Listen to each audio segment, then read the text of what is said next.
Hi, hello, this is Capricorn Venus with Capricorn Venus Tarot. So I'm excited to get in today.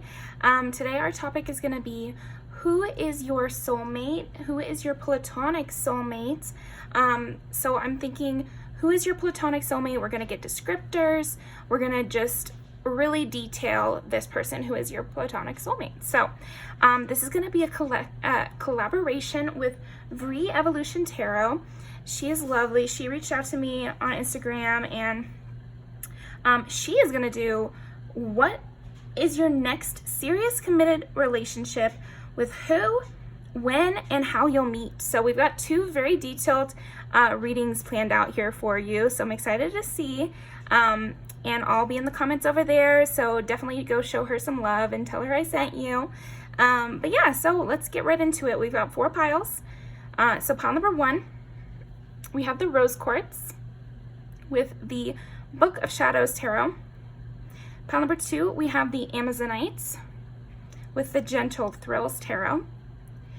Pile number 3, we have the Serpentine with the Tarot Mucha. And then pile number 4, we've got the Blue Calcite with the Pastel Journey Tarot. So I'll give you some time to pick, and then I will see you in your pile.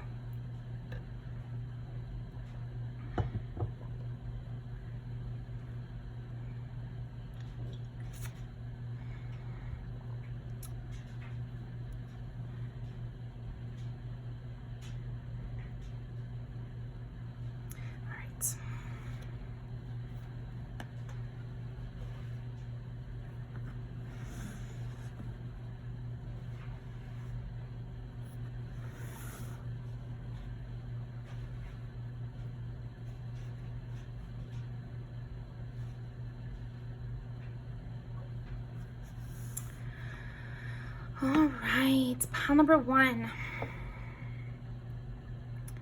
Okay, who is pile number 1's platonic soulmate? Pile number 1's higher self, pile 1's spirit guides. Please show us what is in the best interest of everyone involved.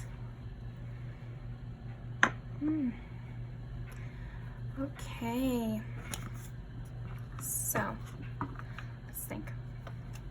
I think you might have quite the intense platonic soulmate. To get the Moon and the Tower when I split the deck, I think this person has a genuine enjoyment and love of life, is a person who's very present.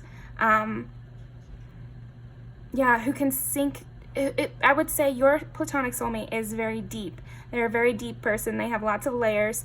I think you'll have lots and lots of time to get to know them. You'll know them for an extended period. I mean, hopefully all of us will know our platonic soulmates for a long time, but I'm just sensing with you, you uncover this person. You like their top layer, and then you love their, next layer, next layer, next layer. That's kind of what I'm getting.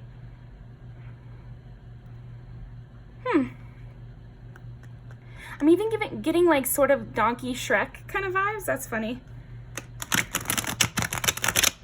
Because there is that quote about, you're like an onion. Okay, so who is pile number 1's platonic soulmate? Who is pile number 1's platonic soulmate?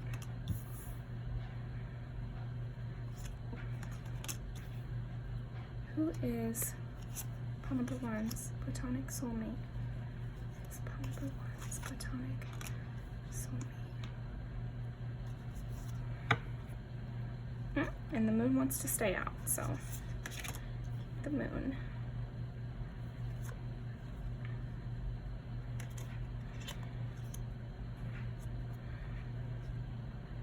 Oh, and the Tower.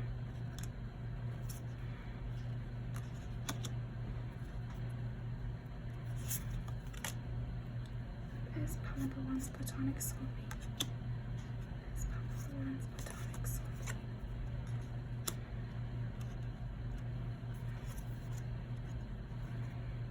On the bottom, the Emperor.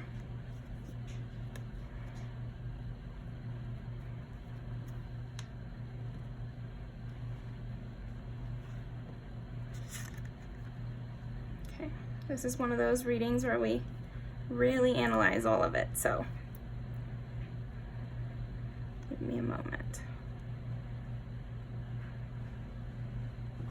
Who is number one's platonic soulmate?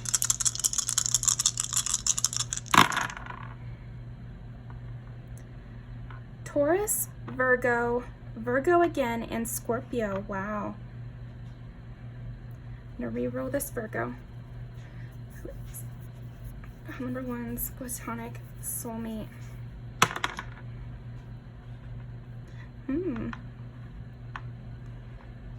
So let's say, first of all, you're going to see this person as very serious. This person is very about their work. This person is always looking for a business opportunity, or an opportunity in general. I feel like they're a self-growth based person. You know, they're someone who can be very critical, who's a leader. You know, we got the Emperor over here, and we have Taurus, who I think of as a leader. And Virgo has like this attention to detail and also a prettiness. I feel like this person is going to have an angular kind of face, or a very like distinct face, you know, like very, very interesting kind of face. Yeah, something about, yeah, this person, I think you're going to recognize them from the distinctness of their look right away.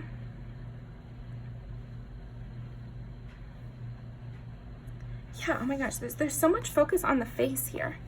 This person must have a very just unique facial structure. It's reminding me of like America's Next Top Model. You know how those people, their faces are beautiful, but there's also something different about the way they look. You know, it's a unique facial structure.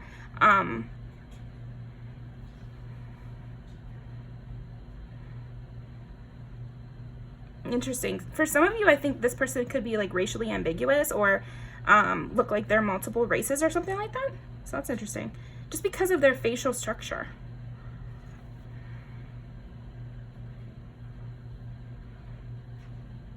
I feel like you're going to bring this person a lot more lighthearted energy, because this person is very intense. This person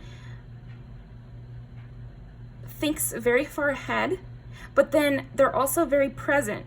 So they're never, I don't know, there's something about this person where they're thinking of all the possible outcomes, but then they kind of get slapped in the face sometimes by things that happen right now. They're not the kind of person to just let things go or not notice little things. They're very analytical with the people around them and themselves too. I feel like this person is self-critical. But they work on it, but they are self-critical and they're critical of others. You know, they can look back. I'm seeing this kind of image here, as well as this one and this one, where they're appraising things and editing things. This person is an excellent editor. You and this person might even take up work together in some way. Maybe you'll meet at work.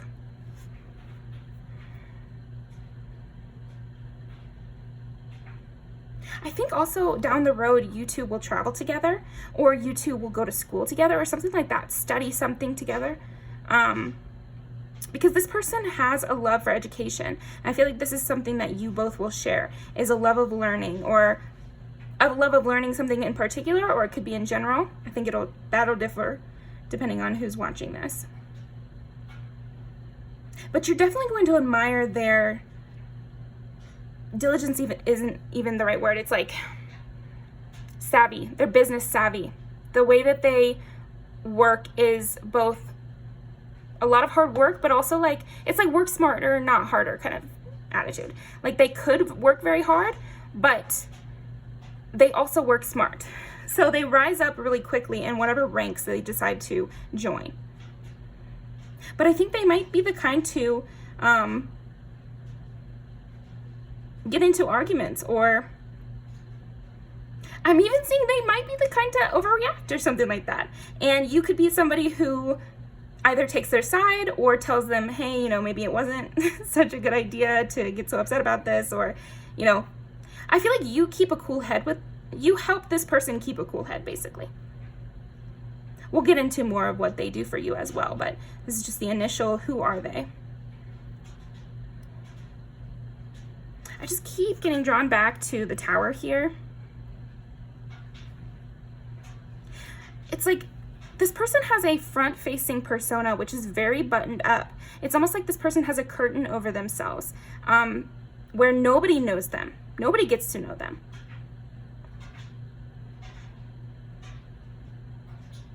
They might even at times believe that they're better off alone and they should just be alone, but this person actually thrives in an interpersonal kind of environment, but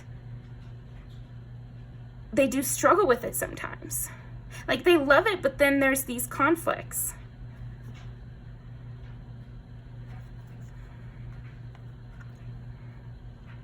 But, okay, another thing about this person is that they do like their alone time. They love to work on solo projects or take a lot of time to self-care. You know, they're not afraid of being alone in their thoughts. They're not desperate for company by any means, but they are very giving. They're very giving, and deep down, they're a dreamer. There's this thing about this person, your platonic soulmate, that it's opposites, because you see how the Tower here, she's completely covered. She's got a turtleneck on, her hair's up, you know, she's got shoes on, pants on, a belt, and everything. And then here, she's completely naked and her hair is down.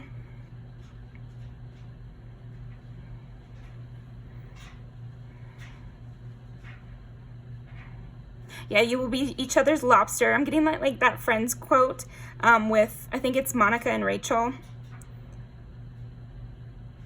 So this could be a Monica and Rachel kind of dynamic. I'm definitely getting that. Oh my gosh, so this person is like a Monica and you'd be the Rachel. But yeah, that makes sense here, because deep down, this person is extremely loving. You know, we got Scorpio and Taurus, and those are very, very loyal signs. This person is very loyal, very deep. They want to know everything about you and you everything about them. Once they get to know you, once they trust you, you know. I don't see this person, and this person is not initially trusting. They're very giving initially, but it takes a long time for them to be known, you know.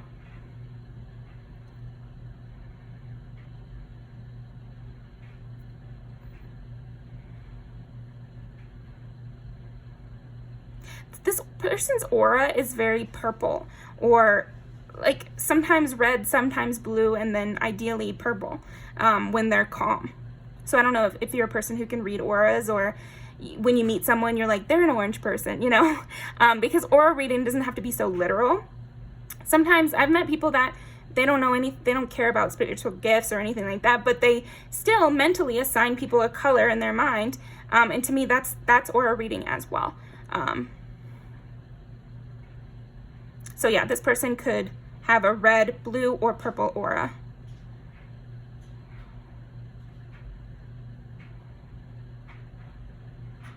When you meet them, they'll be kind of cast adrift, though, in a way. They'll be kind of, I'm seeing them being like a lone wolf, searching for their pack kind of vibe from this person.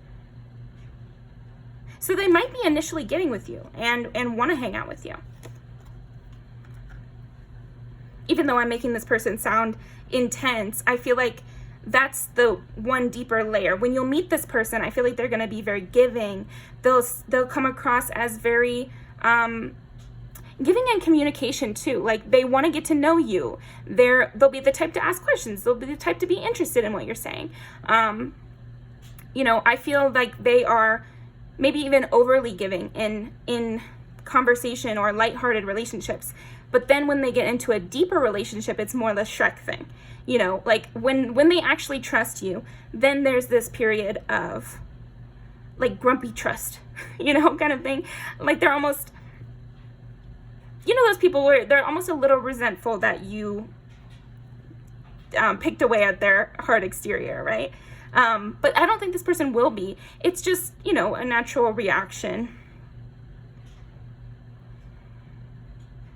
But this person has a lot to give. This person wants to give. They want to be involved in other people's lives. They want to care about their loved ones. They want to fix other people's problems too. I think they're very invested in that.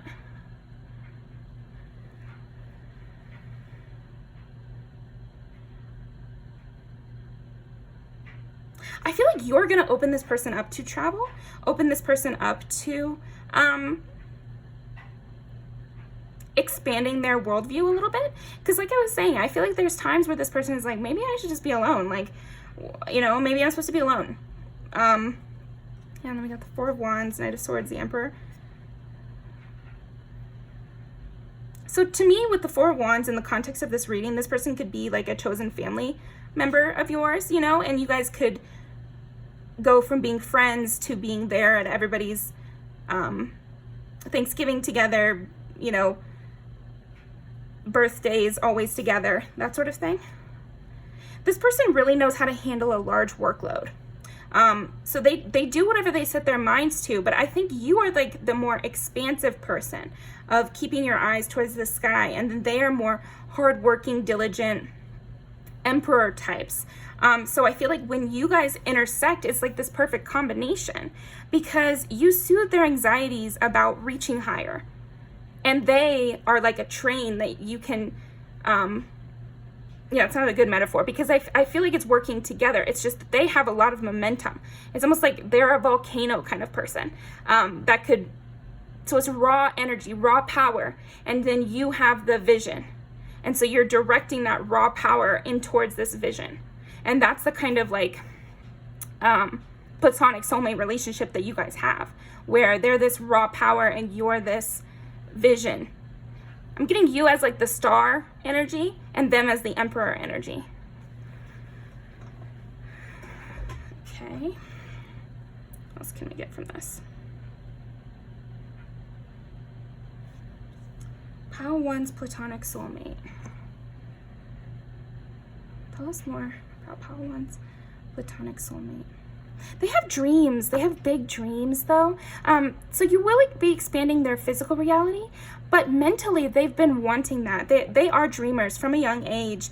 They had lots of ideas about what kind of different jobs they could do, but at the end of the day, they wanted to be very giving at the same time. So I feel like this is a kind of person who could have taken care of their family from a young age, and so they grew up really quickly.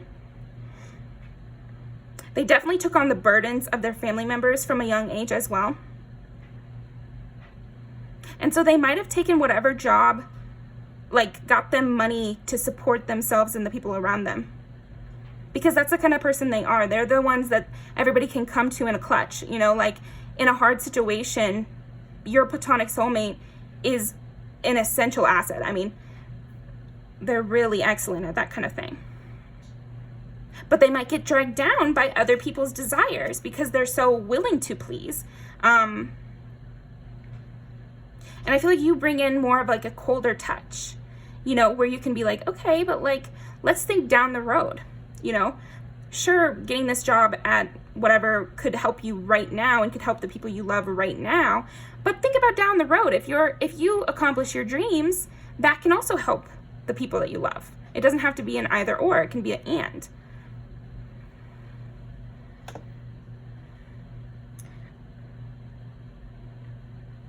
This person also has an excellent sense for interior design and creating a home. They make a really lovely home. This is the type of person that makes a family a real family.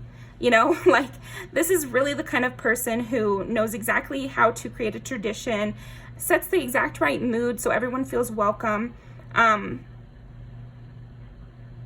This is not giving me eccentric aunt who lives kind of at a distance and you go to see her and you get, like, you know, fantastical advice that you have to think about it a while. This is the aunt that you see every Sunday for the movie night, and her house is tastefully comfortable and has like little touches of excellent stuff. And if this is a man or a non-binary person, I still think they have this kind of subtle interior design style. I know this is funny to talk about, but maybe it'll be important to you knowing who this is down the road. But I think it's also something you're going to benefit from, because their home is going to be, it's going to feel really comfortable to you. It's going to be a refuge. It almost seems like a meditative space. So this person, that's how they decorate, is like, it's very meditative. Very practical, but beautiful at the same time.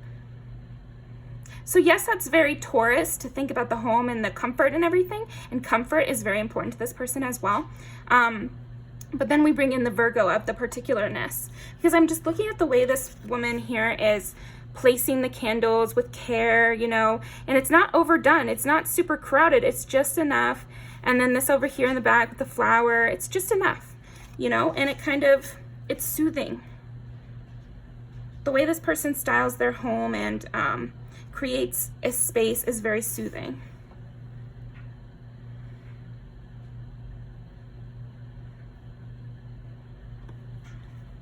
I feel like this person is the type to make plans. Like they're the ones who are calling you up. So not every metaphor I'm using, you know, like is going to work 100%. I feel like it's just tapping into pieces of this person, you know.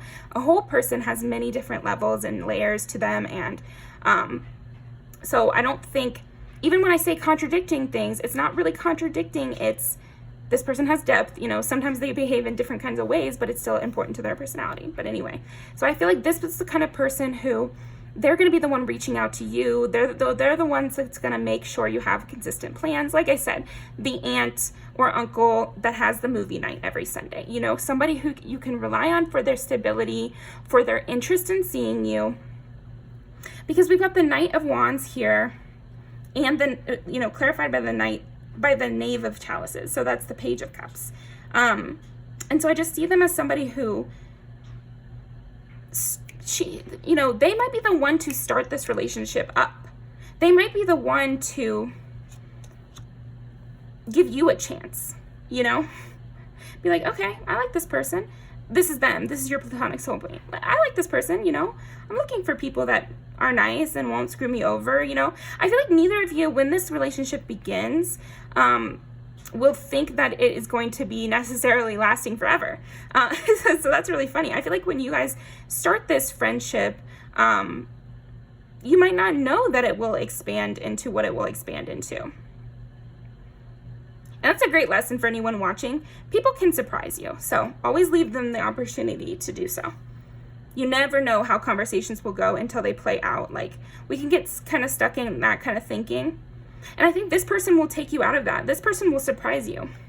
And you'll surprise this person as well. I feel like you guys are mutually teaching each other lessons, which is really nice. Yeah, there's a lot of mutuality in this relationship. And maybe to both of you, this is very refreshing. Because I'm seeing that both of you tend to be a power player in other people's lives. You know, someone who has a sense of authority to everyone you talk to, basically. And in this relationship between the two of you, maybe not right away, the very second you guys meet, but down the road, a little bit, you'll notice this power in both of you. And that actually, when you stack it up, you have similar amounts of power. Internal power, I'm saying. And this is going to feel very refreshing to you both, because, I don't know, you might both be used to just an imbalance there. So neither one of you will feel used. Neither one of you will feel condescended to either. So it's this beautiful balance of teaching each other things. Also in public, I feel like you guys will just match up really well. Neither of you will have to worry about the other. Maybe that's why you end up traveling together a lot, because you guys actually can be in sync. Okay, so that's what I think I've got from that. We're gonna keep these out, but kind of stack them up over here.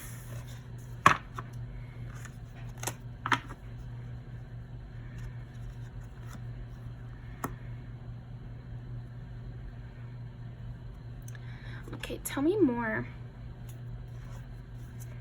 And just to reiterate, we've got Taurus, Virgo, Scorpio, and Sagittarius.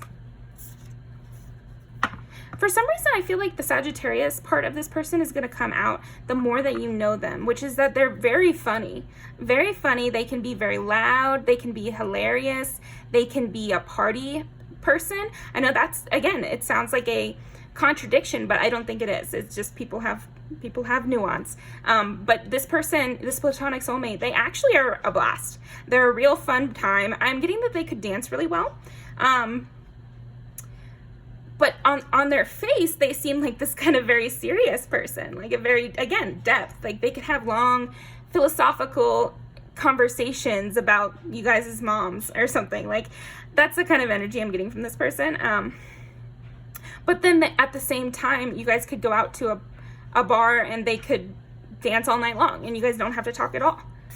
Okay. So pile number 1's platonic soulmate. Watch and wait. Ooh, so maybe this is somebody you might meet soon if you haven't met them already. But then I'm also getting with watch and wait. This person, again, it's like they expand to you as you get to know them. They expand and expand and expand in importance in your life too. Yeah, it's like neither of you take the lead. It's like neither of you take the lead, but you let each other lead in various parts. It's like you both recognize strengths in each other, which are different kinds of strengths, different realms that you guys are powerful in. And when it comes to a subject matter or a environment that you're really comfortable with, this person, this platonic soulmate of yours, lets you take the lead. And then when it comes to an environment that this person is more comfortable with, or a subject matter, you let them take the lead. And there's this beautiful balance of you both being leaders, but it's not clashing.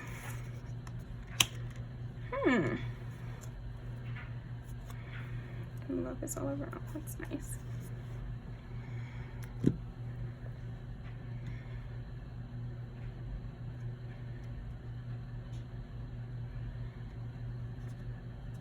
I think this person is somebody who needs to verbally process. And so you guys do that together. You guys both verbally process your lives, the things that happen to you. I could see this platonic soulmate being someone that you have a regularly scheduled call with every week, where you guys, give the download of what happened that week and like explain to each other how you guys are feeling. And then that helps you move on to better things the next week. I could see this platonic soulmate being long distance even at some points, where the only communication you have is these phone calls or something, or one of you comes to visit the other for a long period of time even. Okay. But this is someone you can have fun with. I'm seeing a lot of with these 3 animals, I'm seeing a lot of frolicking energy. You guys play off of each other and you guys make sure that you're in time with each other. If there's any problems, it's sorted out so quickly because you guys are on the same page.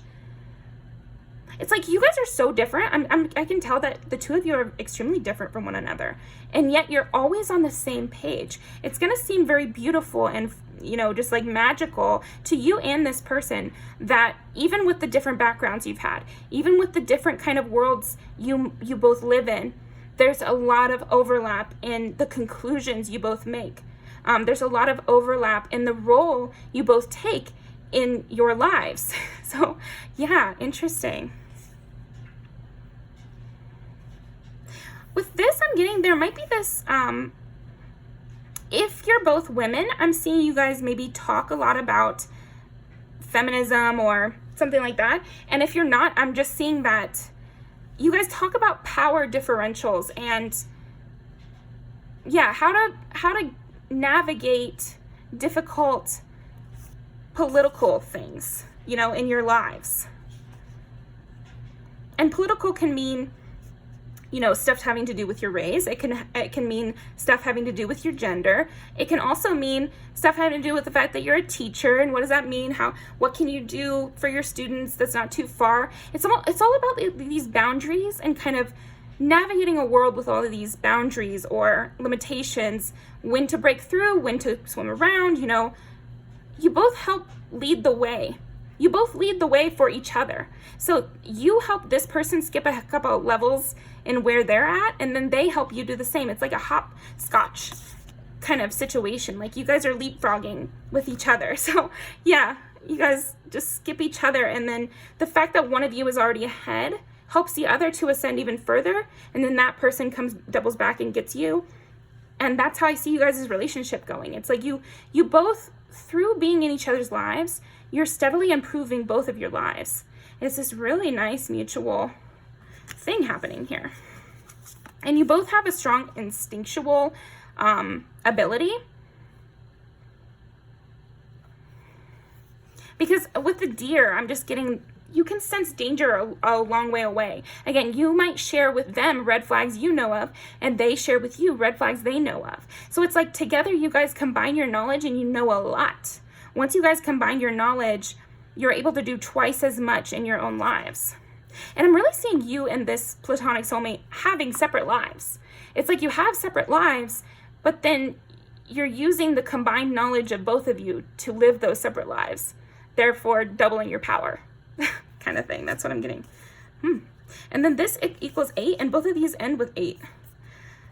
So it's like 8, 8, 8. And 8 is the power number, you know? It also represents Scorpio, so this person or you could definitely have Scorpio in your chart.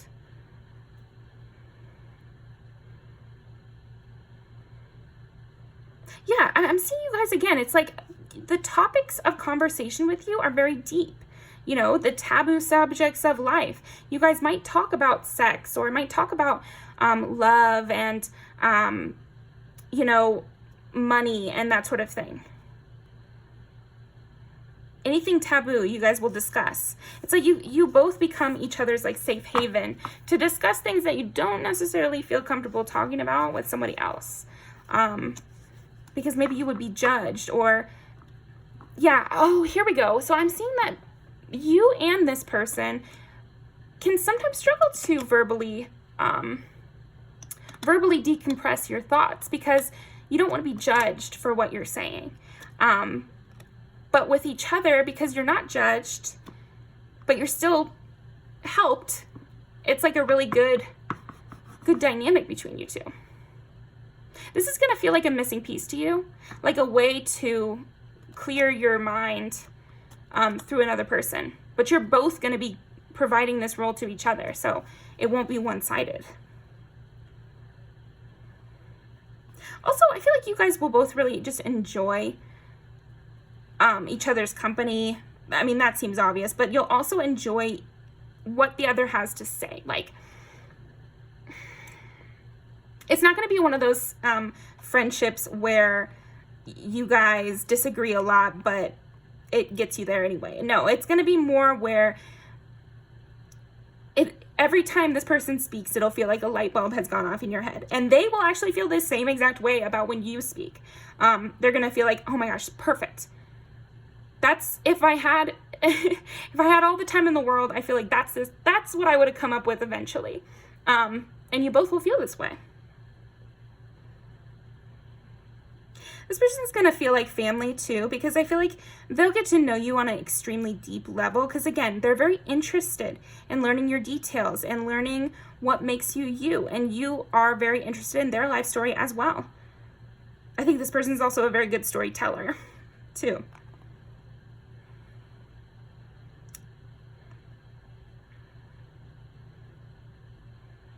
You really bring each other peace. And you serve as a mirror for one another. Yeah, you really serve as a mirror for one another, but in a way that doesn't make either of you defensive. It just replenishes you. It just fills you up. Because I think there's this mutual understanding that there's love there. So then you're not so defensive with this person.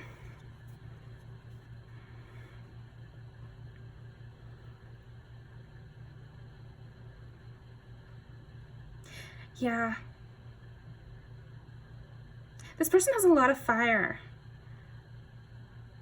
a lot of power, and mystery. They're like the dark night of the moon kind of thing. Like, that's what I'm getting with them.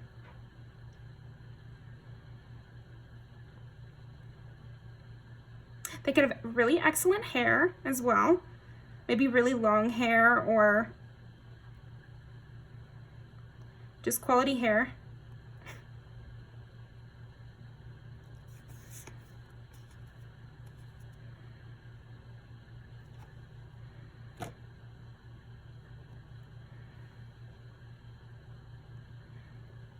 They want to improve the world, but they do it on a very localized level.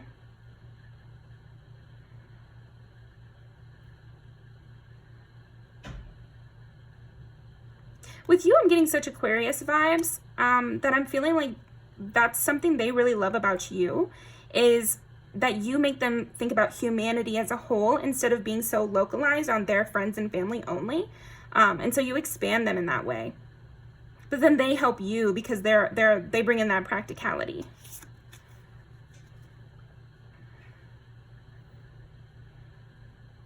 This person could be crafty too.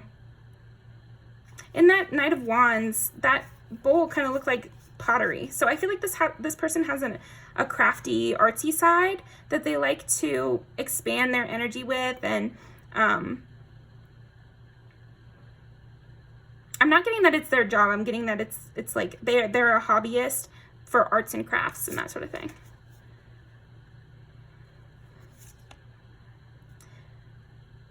Could be pottery, painting,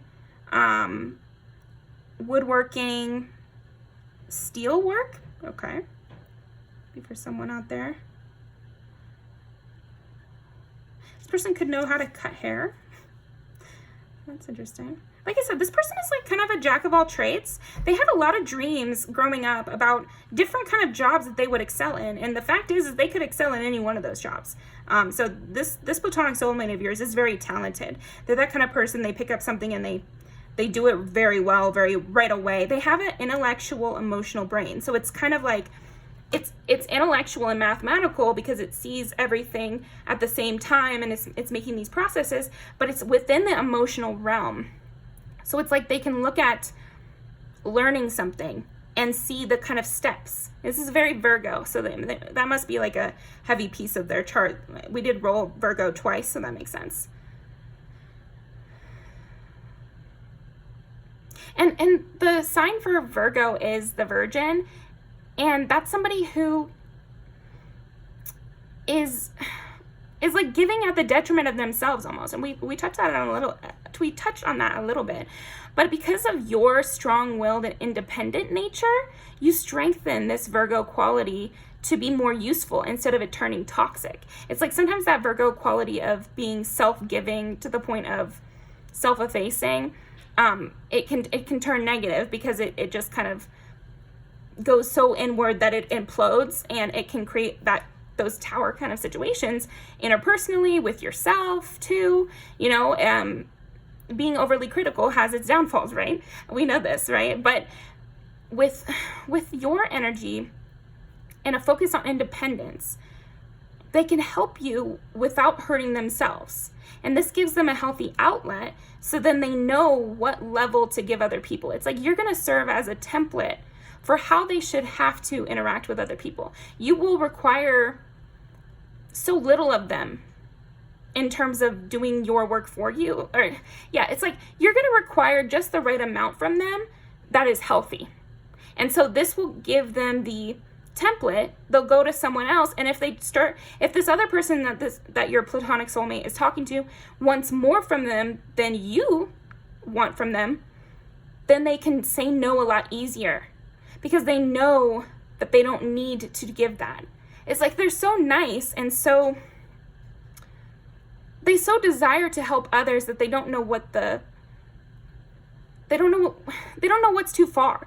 And so with you, you're going to show them what's too far because you will require only what is actually required of a relationship, not a codependent relationship. That's what it is. I feel like you break this person's codependency somehow over the course of you guys' relationship. Because a lot of the times we think of codependency as a thing where you're relying on someone else, but codependency can also be you allow others to rely on you too much. And it gives you that sense of being needed or whatever. But that's the two sides of a codependent relationship. So yeah, okay. Interesting. This person is a very hard worker, and they're almost too humble. Yeah, this person is very, very humble about the work that they do and their usefulness in society. Because what I'm seeing is this person, who's a full-grown person, doing the same work of these gnomes.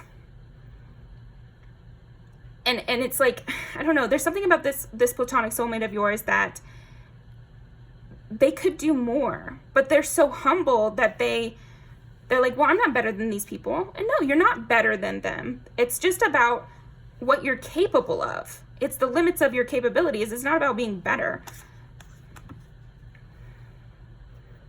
Yeah, but at the same time, they are, I don't want you to think this person is a wilting flower. They're not at all. It's just that they have a lot of power, but they're humble about that power.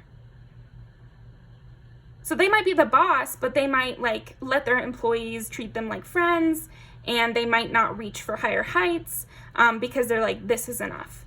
Or, you know, I don't want to get too big for my britches or something. They have this really maybe fear of being egotist or something like that. They could have known people in their lives that were really full of themselves, and they were like, I'm never going to be like that. But this person could stand to be a little more full of themselves.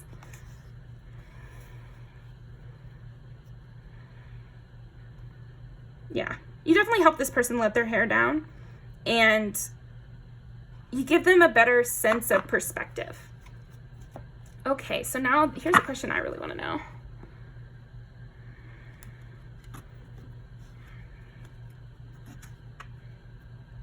What does Pile 1's platonic soulmate love about them? Or what will Pile 1's platonic soulmate love about them?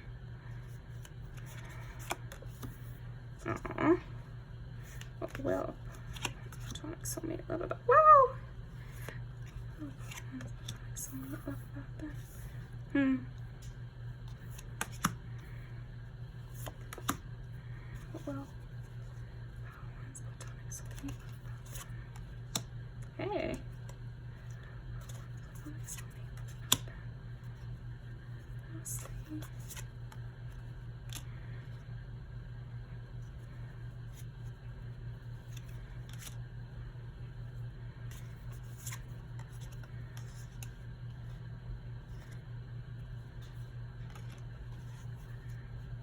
Oh, and then the Empress on the bottom. Let's take that. Ooh, and Death here, which is Scorpio. Something they definitely love about you is how you're able to break away from things. And you're just you're very about your freedom. And you move quickly. You move very quickly.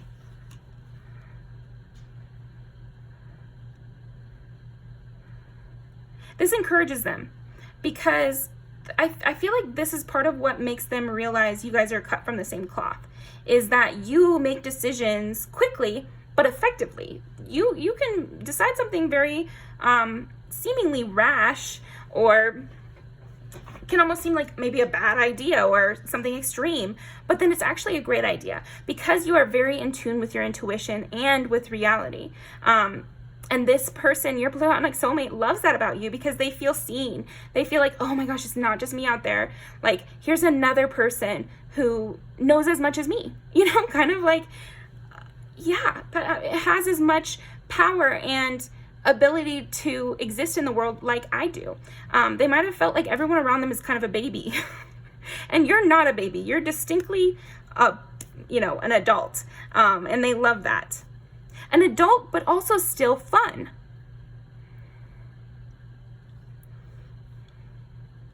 They also love how you seem to always win.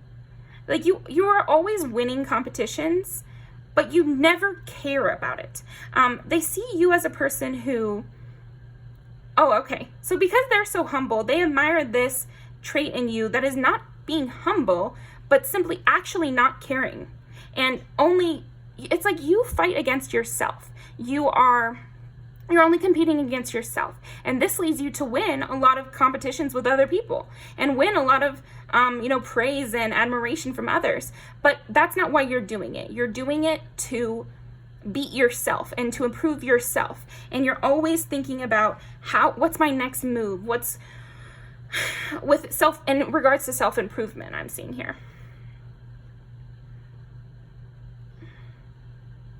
You're very funny. You're excellent with children. These are both things that this platonic soulmate of yours loves. It's possible that this platonic soulmate will have children and you'll be very close with them.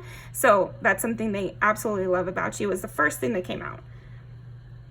But I think also they like your childlike nature. And I remember what we said, you know, people having contradicting traits is not actually a contradiction. You know, people have lots of levels to them. And different parts of their personality will come out over different time periods in people's lives. And I'm just seeing you know this person a long time. So they can see different sides of you come out. They like how you never back down from a challenge. You never let a heartbreak slow you down or take you off course or make you look weak for any amount of time. That's their perspective. Like, they feel like you are a very strong individual. Funny too. Here we get the leadership capabilities. They definitely love your leadership capabilities. We got the Emperor and the Empress here.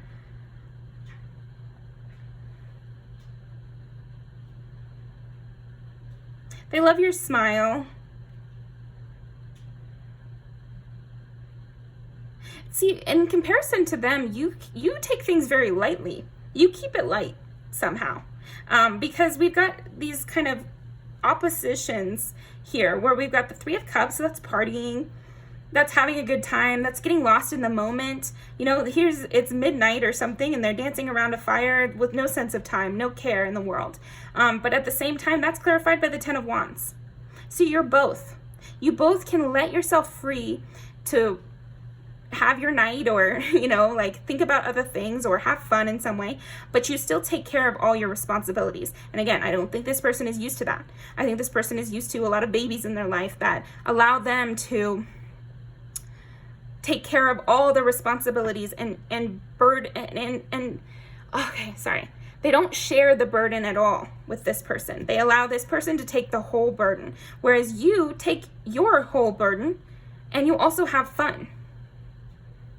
Yeah, so this is really unique to you. I'm seeing here with the Empress and the Eight of Pentacles that you work hard to help others. You work hard to heal others.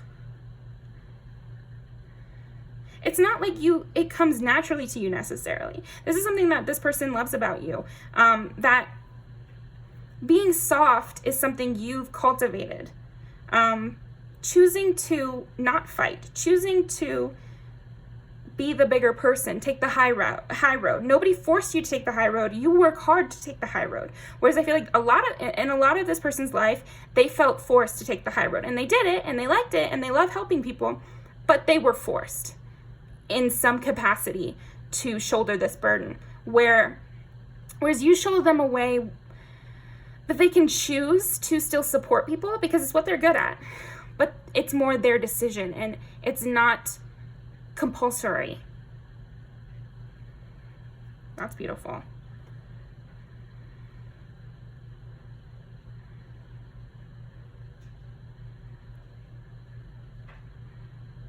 Yeah, they definitely love how you make them feel lighter, for sure.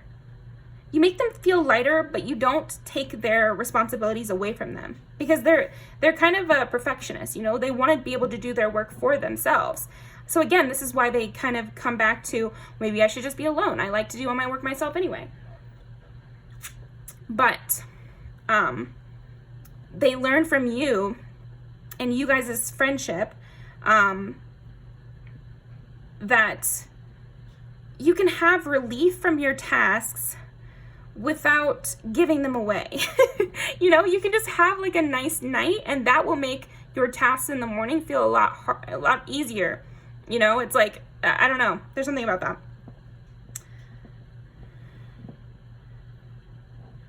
They also love that you still feel, you know, they love that you have this like strength about you where nothing can throw you off. No one can tell you anything, you know, like no one can make you feel something you don't feel. But at the same time, you do get heartbroken, you do get emotional over things. So you haven't shut down your emotions, but you're still able to do a lot of work. this person thinks about the world in a very like work-based way. Earth and water is perfect for this person. But yeah, and yet they have this fire side that I think hasn't been expressed in a long time. And over time, you bring this out of them.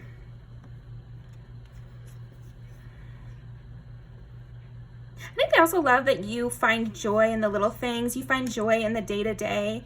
And it makes this person feel important.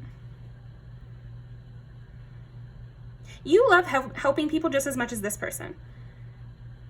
That's something you guys really can relate to one another. At the end of the day, your goal is always to help somebody. At the end of the day, you don't want to be causing any pain. And so this is like that base level from which you guys make all your decisions. I know that just sounds like a nice thing to do, but not a lot of people think like that. So give yourself a pat on the back there. They also love how inviting you are and how you love to have a good time. You're nostalgic and romantic about things, and they love that. You seem like more the eclectic aunt to their more polished up version. It's going to be like a sisterly bond between you two, but with none of the competition. You never throw anything back in people's faces. That's another thing. It's almost like you are very nostalgic, but you have a short memory. You have a short memory for slights. You have a short memory for bickering or you know, grudges or anything like that. Well, maybe you have some grudges, but it seems like you have a short memory for grudges. But then you have a long memory for sweet moments with each other and for, you know, holding on to pictures and holding on to ticket stubs from a cool event, or like gift giving. You seem like an excellent gift giver, and this person loves that. Okay, let's see. Last thing. Who is Pile 1's platonic soulmate? Ooh. With this, it says patience, wait for the fruit to ripen. This might be somebody you already know. For some of you, this really might be someone you already know. It could be a coworker. It could be an ex-coworker. I don't know. It also just could be, you know, maybe a distant cousin or something like that. Or, yeah, I feel like for a lot of you, it's going to be someone you already have met, at least in passing. And then for others of you, this card is kind of like a warning, I guess, to say that you'd be surprised. Give people a chance, because your platonic soulmate might be someone that you don't initially even recognize as someone you would want to be friends with. You know, it might not be someone who you're used to attracting. Don't be afraid to start small. Again, I feel like this is a slow burn friendship or relationship. You'll just know each other a little bit. That's what I was kind of saying back there. Like, I feel like neither of you necessarily plan for this to be a long-term friendship, but it turns into that. It turns into family bond, essentially. But don't be afraid to start relationships slowly and just let them play out slowly as you go along. Don't jump in head first, because then sometimes things can crash. Real relationships are stacked upon time, you know, and of course we love those long, deep conversations that happen at midnight or whatever. And those can happen, but just remember not to push each other too fast, because that's something you both like about each other, is the kind of stability and kind of even-handedness. Okay, who is this? Use the hours, don't count them. So much about timing here. Opportunity.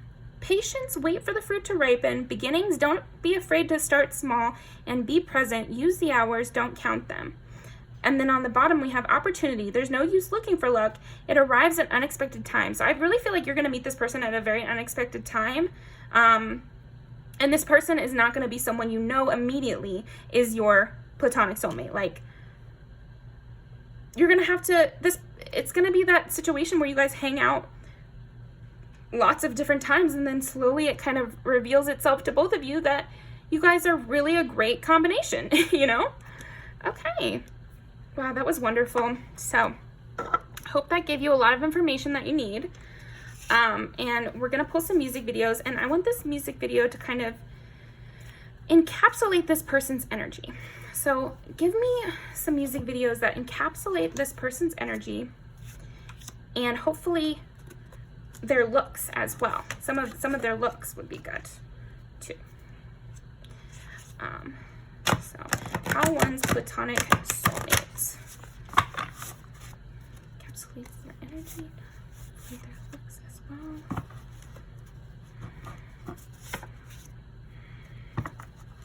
Okay.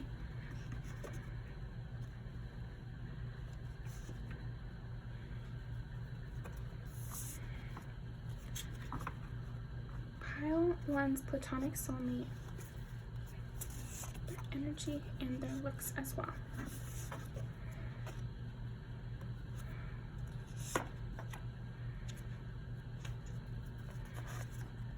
Okay, we'll do one more. Their energy and their looks as well, please. One more.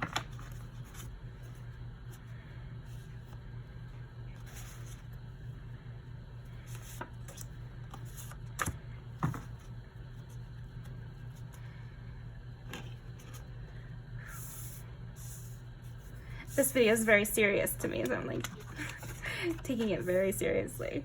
Let's see. This person is like that too. They take things very seriously. Again, you bring kind of more the lighthearted energy to this person, and they bring you into really feeling. I feel like this person brings out real emotions in you and makes you more aware of what's going on in your own emotional world. They bring life to that sector of your mind and heart. Okay. Yeah, it's like they soften you up. They really soften you up. This person is lovely to you. Like, they really want you to feel comfortable. Like I said, this person is extremely giving interpersonally, and they're definitely going to use that on you. It's just that you have a strong boundary sense, and you care a lot about righteousness and goodness, you know? So you're never going to let them give to the point where they're hurting themselves. So there's that great dynamic, but they're going to give to you interpersonally, like in conversation and caring wise, more than probably a lot of relationships that you've had. Smoke and drive. So I kind of even taking this literally as maybe something they do. Maybe this person is a smoker, weed or cigarette. Like I said, they're also like a low-key partier. Like a hardcore kind of partier. Maybe they had their party days in high school or something like that. And so they know how to do it, and they're kind of like chilled out at this point. That's kind of energy I'm getting. Like, you know, when you meet somebody who's like 30 or 40 or something, and you can just tell that they had their party days. Like they don't throw down now, but they could, you know, like they give that kind of energy. A lot of dark hair, but then we have the blonde hair here too, so could go a lot of different ways. This made sense because, again, you guys will have a lot of these like Two of Cups kind of conversations where you guys are bonding over how you see the world and what goes on today. And this is how it's going to be. This is lots of travel, and this is a romantic version of the kind of platonic relationship I see between the two of you, where you guys are in hot tubs and maybe you smoke and drink together, or you guys could have a business venture together too. Yeah, and with this person, they're the kind of person that they care a lot. So, you know, it's kind of like you could hurt them, but you wouldn't, but you could. And they have people that they got rid of as well in their life. So you guys could bond over that. You both are learning to be free in different kind of ways. So this person is also like a lover. They can be obsessive even. And again, with this, it's like they're down to earth, and you make them think bigger in a way. Like they're very down to earth, and so you expand them, and then they bring you down to earth, like in a good way. And we get another smoking one here, so I think they smoke in this one too. Yeah, and you guys will have a lot of memories together where, you know, iconic locations that you guys wear together, or, you know, you guys always hang out in each other's car and have long talks or something. They're going to be like locational, because again, they bring this kind of homey vibe to things with them having this Taurus vibe to them. Yeah, okay, well, that is what I'm getting for you, Pile 1. Thank you so much. Definitely go over and check out Free Evolution Tarot's video about what your next committed relationship is going to be like, and with who and when. But yeah, tell her I sent you, and thank you so much. I'll see you next time.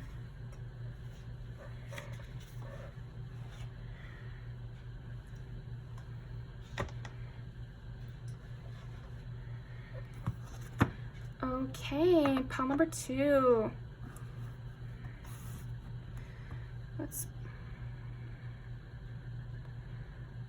Who is pile number 2's platonic soulmate? Pile number 2's platonic soulmate. This person is a fireball. Your platonic soulmate is very much, they could be very loud. They have very much like a red kind of energy. I'm getting really drawn to this and this here.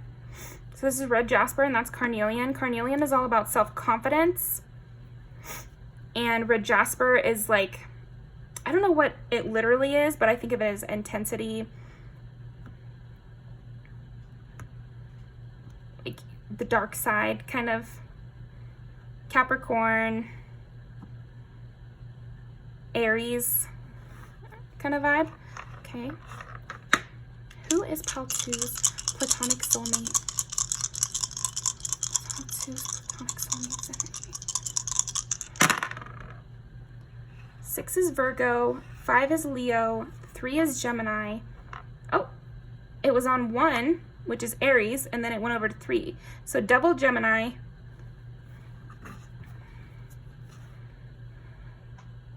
Virgo, Leo, Gemini, Aries. This person has a very young energy. Like, I am just getting someone who is almost teenage. Maybe you guys meet when you're teenagers, but I'm also just getting that they are spitfire. You might have to hold this person back from a fight.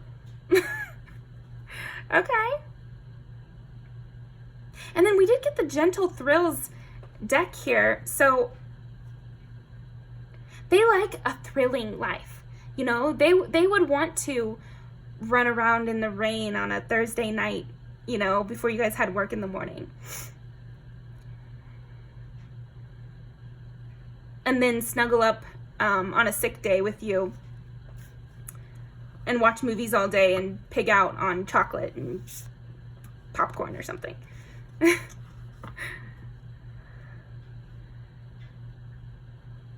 Yeah, they have like an indulgent, fun, powerful burst of energy kind of vibe to them.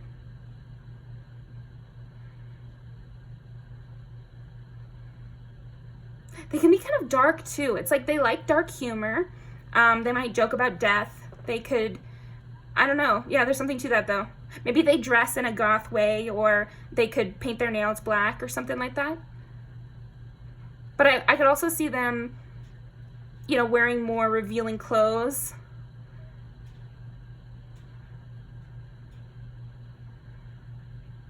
I'm getting like images of them getting ready. They have such a big smile and just like a devious look in their eye, you know, and like very much partner in crime energy.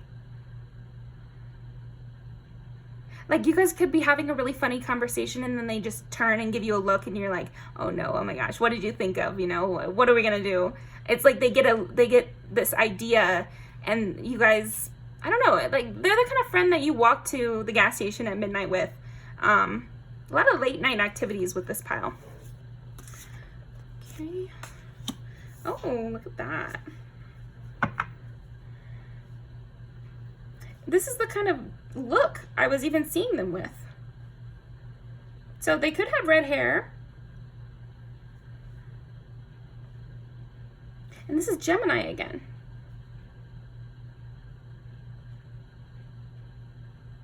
This person has such a loud laugh. And it's so, I love this kind of full of life person like this. But yeah, this person is very loud, imposing, cracking jokes. Like, you guys are the people who you walk into the gas station and the attendant just totally rolls their eyes because they're going to hear nothing but the two of you guys' conversation for the next 5 minutes until you guys come up to the register, and then that is going to be a whole affair as well. But I think this person is also very charming. They'll bring the attendant over to your side, you know. I also get that they're very sexy. This person, man or woman, or non-binary person, this person is loud and sexy, and they know it. They know they're hot. Okay, who is Paltu's platonic soulmate? Wow, the Magician. And that's funny because it's Mercury, which is Virgo. But then I also think of the Magician as Aries too, because it's one.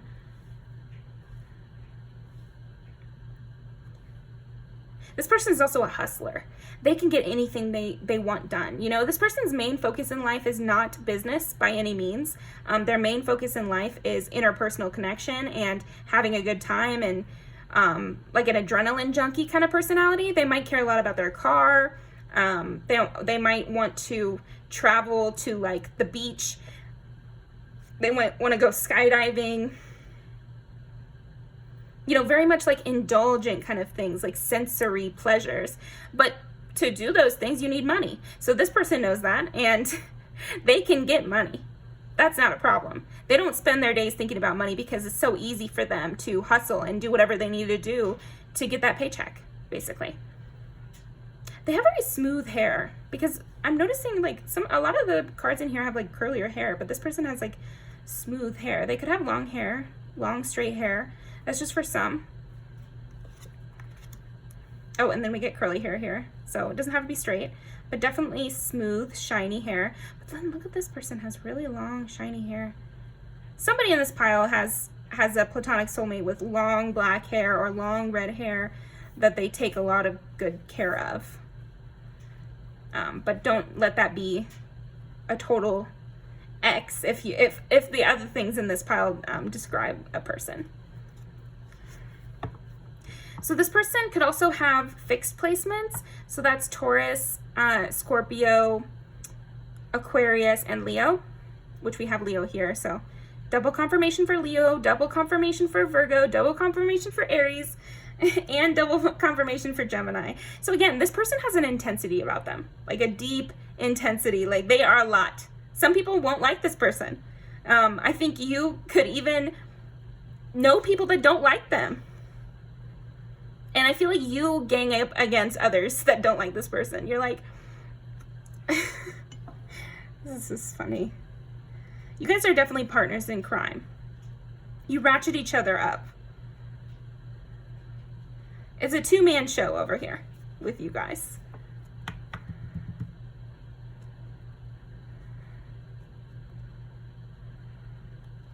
Yeah, I'm getting like this person could even be sometimes harsh or something, or can do a really cruel, cutting remark.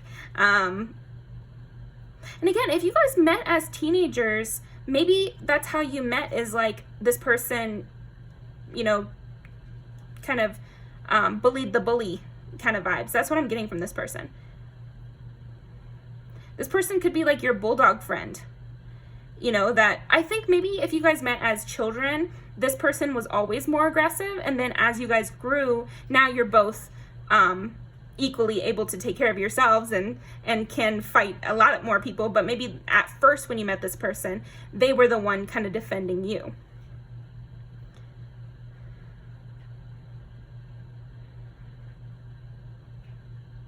There's definitely something about this person's physical attractiveness.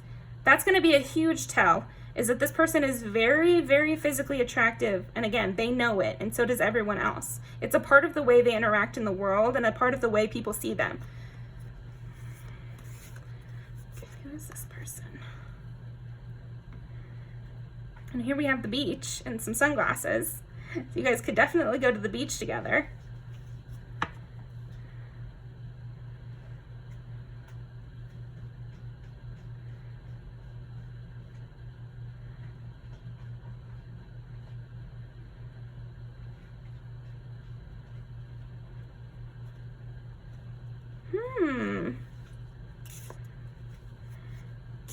Okay, let's clarify these.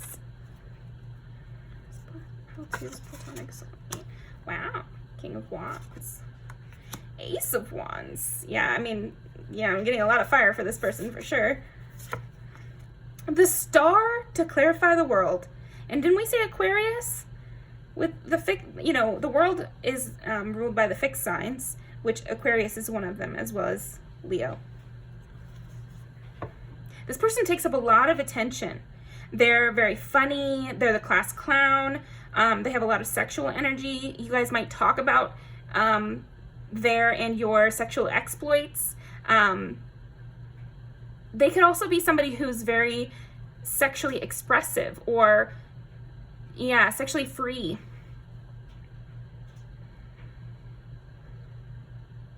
They're very creative, extremely creative. And again, it's like their life is not revolved around work. They think about work only as much as how much ever money they need for this trip they want to take, or for this class, the scuba diving class they want to take. You know, there's something about this where, yeah, money is just a means to an end for them, which is great. But yeah, it's a way you might recognize them. How to's platonic soulmate. King and Queen of Wands. This person is a smoke show. And then Temperance on the bottom, which is Sagittarius energy. Yeah, which makes sense. I think this, yeah, this definitely seems Sagittarius energy to me. This person loves doing new things and, you know, like learning, but like trial by fire is what this person likes. This person likes intense situations, exciting events, action movies, or romance, but something dramatic. You know, they like to really feel things and feel alive. Like, that's what their kind of whole life is centered around, is feeling alive, feeling like, let's go, let's get it, you know? Like, they really like feeling rejuvenated. Okay.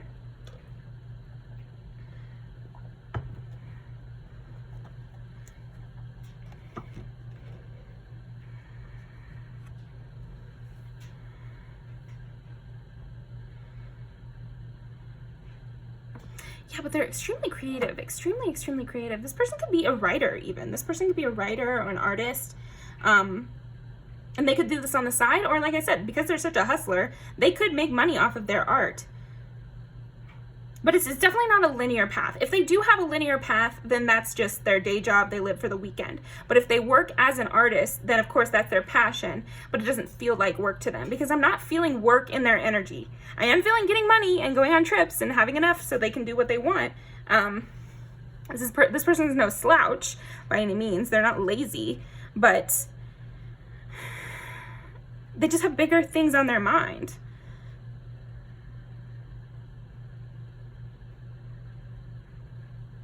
This person could have an interesting way of doing their makeup or their hair. They definitely like to make a statement with the way they look and the way they present in the world and how they act in the world too.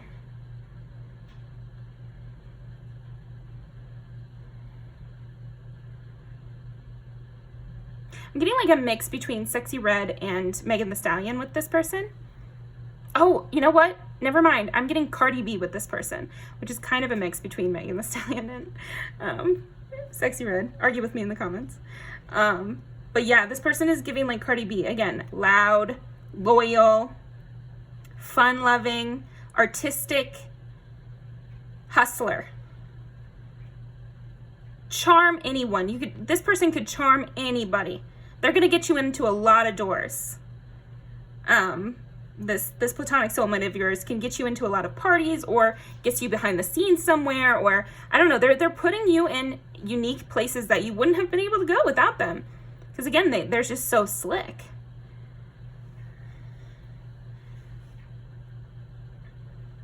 They want to see the world too. I'm just sensing that this person wants to see the world.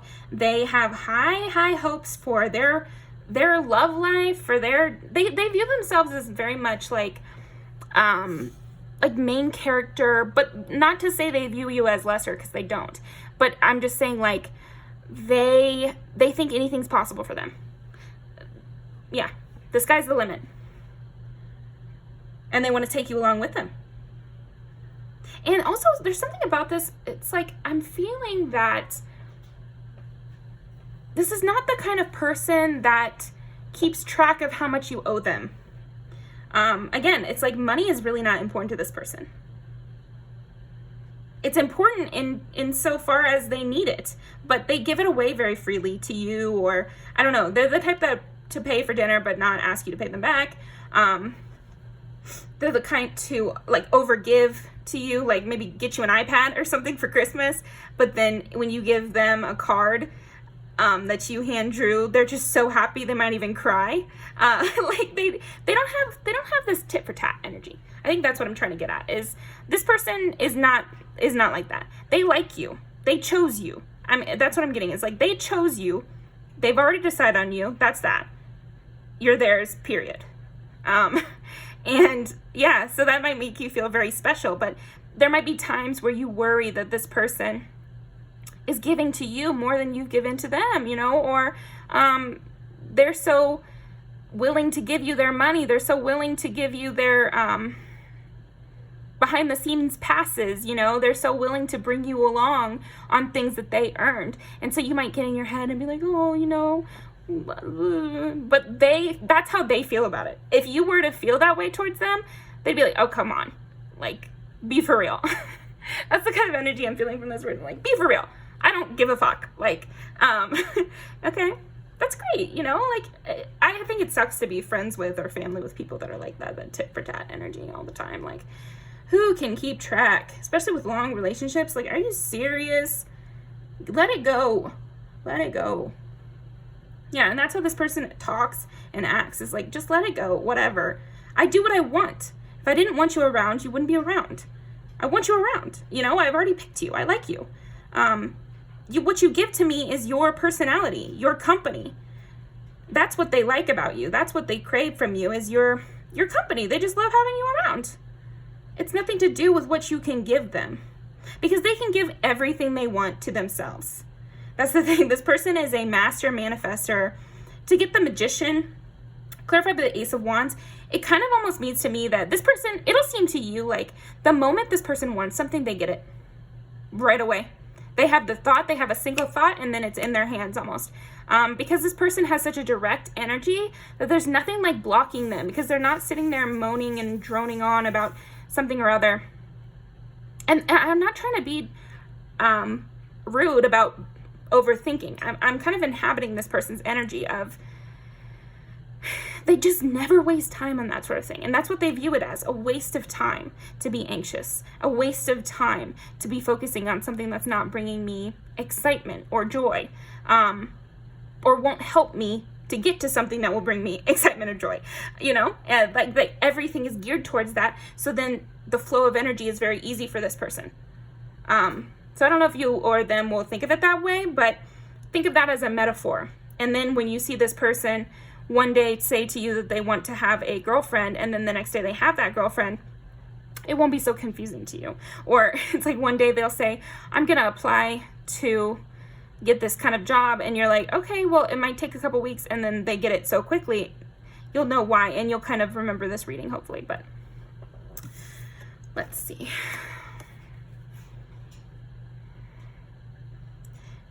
Yeah, you guys will be like a duo too. I feel like there's something about this where, again, this person's gonna make you feel incredibly special, because you literally will be chosen by them, and then you guys will just be inseparable. How will it seem to this person though? they're going to find that you are special in some way. When they meet you, again, they're very in touch with their emotional reality, and they're very in touch with how they feel when they're doing things or talking to people. So the moment they start talking with you, or the moment they meet you, they just instantly know there's something special about this person. I like this person. And they just go towards that. They're just like, okay, I like this person. That's that. You know, there's something special about you right away. What is it? What is the special thing? 9 of Wands. Yeah, you seem cruel to this person. You seem like a wounded warrior. You seem somebody like with a cool head and a cold eye, you know, an analytical eye. They like that about you. They like the fact that you are not weepy. So I don't know what that's about, but right away they find you to be someone worthy of respect, because you may be very different from this person. However, you both are bulldozers in a way. You bulldoze. Okay, so this is their perspective. This is their perspective. They feel that you both are bulldozers, and you bulldoze with ice and they bulldoze with fire, but it's the same kind of thing. So that's lovely. Yeah, they see themselves in you. And I feel like you might have a harder time seeing yourself in this person, but maybe this is your reading to tell you to try. Because again, this might be someone you already know. You might have met this person when you guys were young. Not for everybody, obviously. So take the part of the reading that resonates. So if they didn't meet when they were young, when did they meet? If they didn't meet when they were young, when did they meet? Okay, well, I got Ace of Swords, so I'm kind of like, okay, so you met when you were young. Yeah.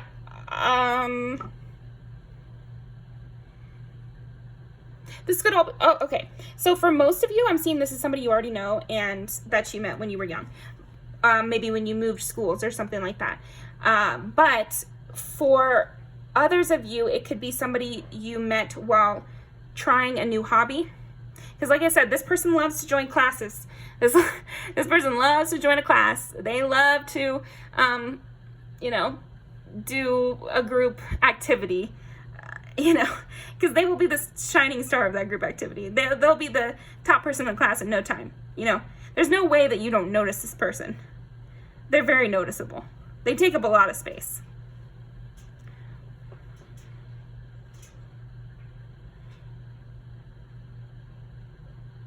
They care a lot about the way they present, too. I know we've talked about that a little bit, but there's something about this where they use their presentation, again, as like an armor or a sword, a weapon, you know. They really use their presentation as a weapon. And again, this is something they find as a similarity between the two of you. And this might be news to you, but they find that you both use your persona as a weapon. Maybe you use more your persona and your looks as a shield, and they use it more as a sword. But either way, they see those similarities between the two of you.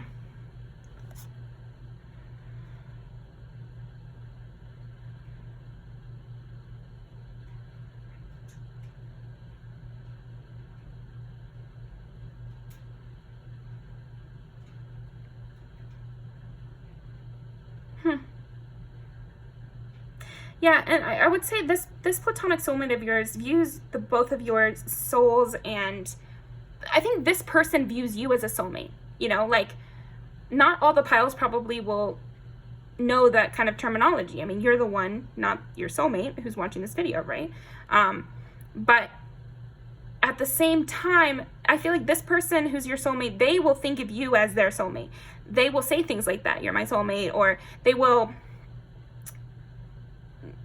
live as if you guys' destinies are intertwined, like as if it's a no-brainer that of course you guys will know each other forever. Of course you guys will always be in each other's lives. And again, this gives you a sense of security. I'm just, it's odd, but I'm tapping into this energy from you, pile 2, where you're kind of questioning it. Like, you're kind of questioning why this person wants to be in close connection to you, because you view this person as this larger than life, powerful person, someone who balances someone who balances reality with their dreams, you know, and is a very creative, again, full of life kind of person who could be a star, who could be famous, who could be, you know, in rooms with politicians or rooms with anyone and just totally sweep them away. So then you seem to wonder why they want you around, or what your use is to them or something. So I kind of wonder if that's what this person is teaching you or will teach you, is that relationships don't have a use. There is no use. You're correct. You have no use to this person, because that's not what relationships are. Relationships are just, they just are. And this person sees that clearly. Your platonic soulmate sees clearly that they love you and they want to be your friend, and that's that. You really don't need to look too much into it. You both feel it. You both feel that you're meant to be together, that you respect each other, and that you mesh well, and that it's perfect. But you seem to be questioning it because you view this person in a higher light than you view yourself. So, okay, we're going to keep these ones out, but I think it'll be good for you. It'll be good for you, this next part, but also it might give you hints onto who this person could be. So,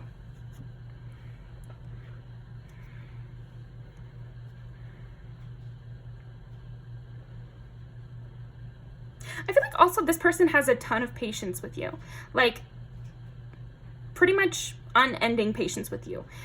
They could probably tolerate, because again, I'm sensing you're maybe more of a ice person and they're more of the fire person. And so maybe you need lots of time alone, or maybe you need complete hermit ages, you know, like a year or something. I feel like this is the kind of friend who would swing right back into it with you if you hadn't seen them in 4 years. Would swing right back into you if it's been like 3 weeks since you texted them, but they would not be mad. They would just be like, hey, you know, like, and they would just jump right back into as normal. They're going to have really patience and diligence and determination with this relationship. But that even makes it seem like hard work, because this comes naturally to them. To them, like I said, they chose you, they like you, they've already made their decision. So it's not going to change. You know, who cares if it's been 10 years? I already know I like you. I just can't wait to see how you've changed and what other things are new that I can like about you now. That's the kind of energy they bring. And I think this will be a boon to you. Like, that's going to feel really positive to you. Because maybe you're used to people who take your coldness personally. Like, they're not taking it as a personality trait. They're taking it as, why have you been ignoring me? Which is so annoying. And I feel like this person also finds that annoying. Those kind of whiny crybaby types. That's, yeah. So I feel like your platonic soulmate might view the world sometimes, might view a lot of people sometimes as whiny crybabies. And so you are a huge, like, break from the boring people that they're around. They find you to be much more interesting than most people they know. They, of course, can have fun with anyone. So maybe this is where your doubt comes in, or this is where your questioning comes in, is like, well, they seem to be having fun with everyone. They seem to be able to enjoy anyone's company, and obviously everyone enjoys their company. So then you get in your head about that. But the thing is, you know, Pal 2, your platonic soulmate, yes, they can have fun no matter where they are. But sometimes it takes a little more effort than others. And they prefer you. Like, it just is. You know what I mean? Like, they're not questioning it so much like you are. They're just like, yeah, this is my person. This is my best friend. This is my person, blah, blah, blah.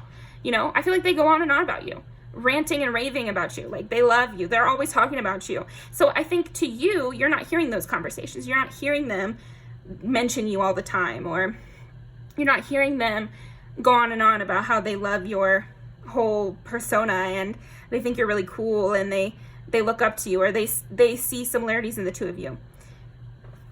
Okay, so so much talking. Let's see. What does Pal 2's platonic soulmate love about them? See, this is funny. We'll start here because Wheel of Fortune is what they love about you. They just do. That's part of it with you, pal, too, is they just do. It's not going to be just like, they love me because blank, blank, blank. Love is not like that. And I feel like, yeah, again, this might be something that they're teaching you, is that love is not like that. I love you because I love you, and that's that. Period.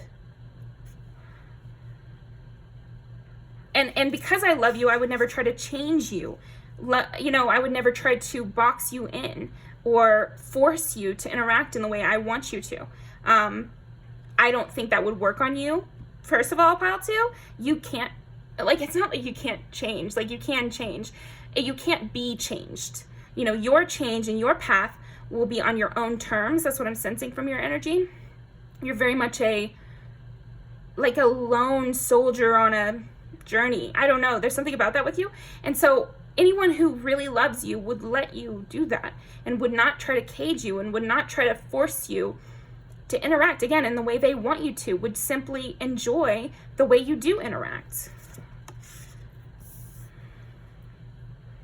Ten of Pentacles is what they love about you too. But again, it's like you're a sense of home to them. That's another thing. You are like their family. And again, if this is a childhood friend that you met a long time ago or something like that, they have this sense of you are their home base in a way. Again, it's like you're their person. You're their home base. You provide a lot of stability for this person because, like I said, this person is a comet trailing through the night, and so where does that leave them in terms of feeling peace? There's not a lot of peace in the kind of original reading, right? You provide that to them somehow. But again, I just think it's not something you're doing. It's just you. It's not something you're doing. It's just you. Oh, yeah. Wow. Damn. So we got Wheel of Fortune, 10 of Pentacles, and 4 of Wands. Yeah, you're home to them. I feel like that's just what it comes down to. It's like, yeah, you're home to them. So I feel like you're wrong to think that you don't provide something for them. That's obvious, right? This is your platonic soulmate. That's not how it works. But also, you think they're providing you all these things, but if they never gave you a dime, you would still love them. If they never took you on a trip, you would still love them. And that's that, yourself to be capable of that. So allow them to be capable of that as well. But anyway, this person does need stability. They are a burning firefly in the night. I keep getting stuff like that. Maybe that's just how you see them. As a shooting star. Impossible to catch with a magical sense about them. But even people like that, pile two, they need people who love them, people who remember them.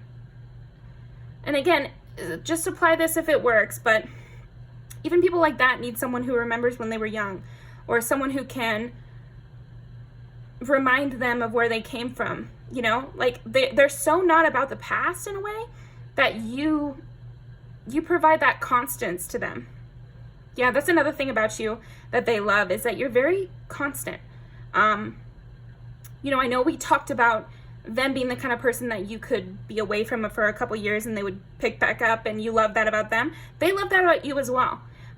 Because even though they're that type of person, I think they know a lot of people who aren't like that, who forget them, who are excited to see them again, but it's like they have to restart with them.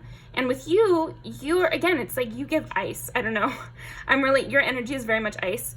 And ice in the quantity that you have it is like a stabilizer. And that's what you are. You have a stabilizing quality to you. And again, I don't think it's something you're saying to them, so you don't need to up the homey comments or something like that, because I just feel like your energy is, I think that you're grateful for this person, and sometimes it makes you act in a way that is not natural to you. Sometimes you are so thankful for this person that you worry about losing them, and that's not really like you. So don't worry about that. You can trust this person. Okay, what else do they love about Pal 2? Ooh, the Sun. See, they see you differently too than you might think. They find you to just be a perfectly good experience to be around. Like, to them, you are the perfect person to be around. You are totally a refuge to them. Because, yes, they might have their fun. They might have their, adrenaline-inducing experiences out there in the big, wild world. But it can get scary out there. And they can handle it. Like, they have no problem handling it. It's just that it is scary. It still takes a toll on this person to go out there and put on their face. And it still takes a lot of energy from them to be this star. And you're that supplier in a way. You are just always, you're like a joy to be around. And obviously it's mutual because you feel very positively with them as well. But they also feel like that with you. They genuinely enjoy your company. It's bringing them happiness. They feel like they're in the light of the sun when they're with you, and in this other deck I have, the Sun is this family picnic. So that's how they feel when they're with you, like a family picnic, but the good kind, the kind you see in movies. 2 of Cups. Yes, perfect. And 3 of Cups here. But yeah, 2 of Cups. They love you guys' conversations. And you do too, but you need to know apparently that this person also does. This person loves you guys' conversations. They don't feel like anyone else is kind of on their level. In terms of, just on their level. This person thinks in very like blunt kind of ways. It's interesting.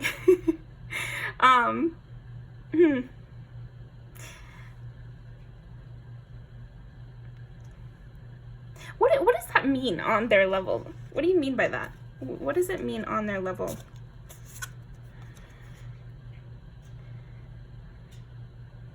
You both give equally to one another.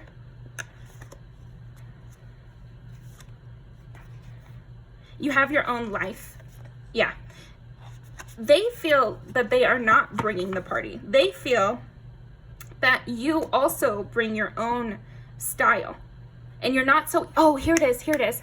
So, something this person loves about you is that you are not so easily changed by their energy. I would say a lot of people, or most people, this is your soulmate. So I think most, if not all people they meet, okay, I'm going to say most, because they do have other friends or other people, which is why you're having this whole doubt. But most people that they meet are influenced by their energy.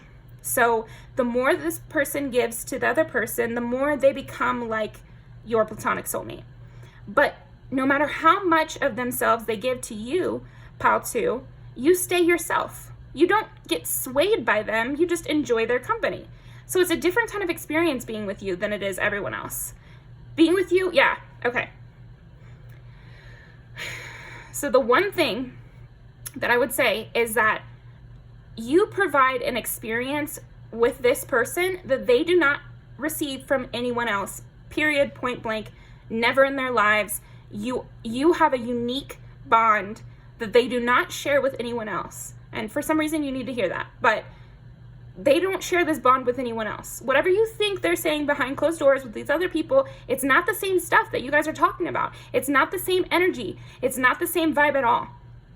Also, this person can be very harsh with you and you don't seem to notice. You might not even know that this person is being harsh, but that's what I'm saying. I think you don't quite know what goes on behind closed doors with this person and other people, because you're just seeing them as this party god and like this person who can talk to anyone, right? Like I said, like a huge charmer, queen and king of wands, like somebody who could talk to anybody, and everybody would want to love them, and they probably could get somebody to join a cult or give them $1,000 or something like that. But you don't understand that behind closed doors, they have to subtly change themselves when they talk to certain people. They also have to soften their own edges in order to interact with others, because they are already such a harsh energy, big, loud, funny, smart, you know, better than, more beautiful in some way. And again, this is not what this person thinks. This is how other people see them. So then, because of this, they have to soften themselves so they don't freak anyone out. Or so they, this person has to soften themselves so they don't freak out others, or they don't piss off others, or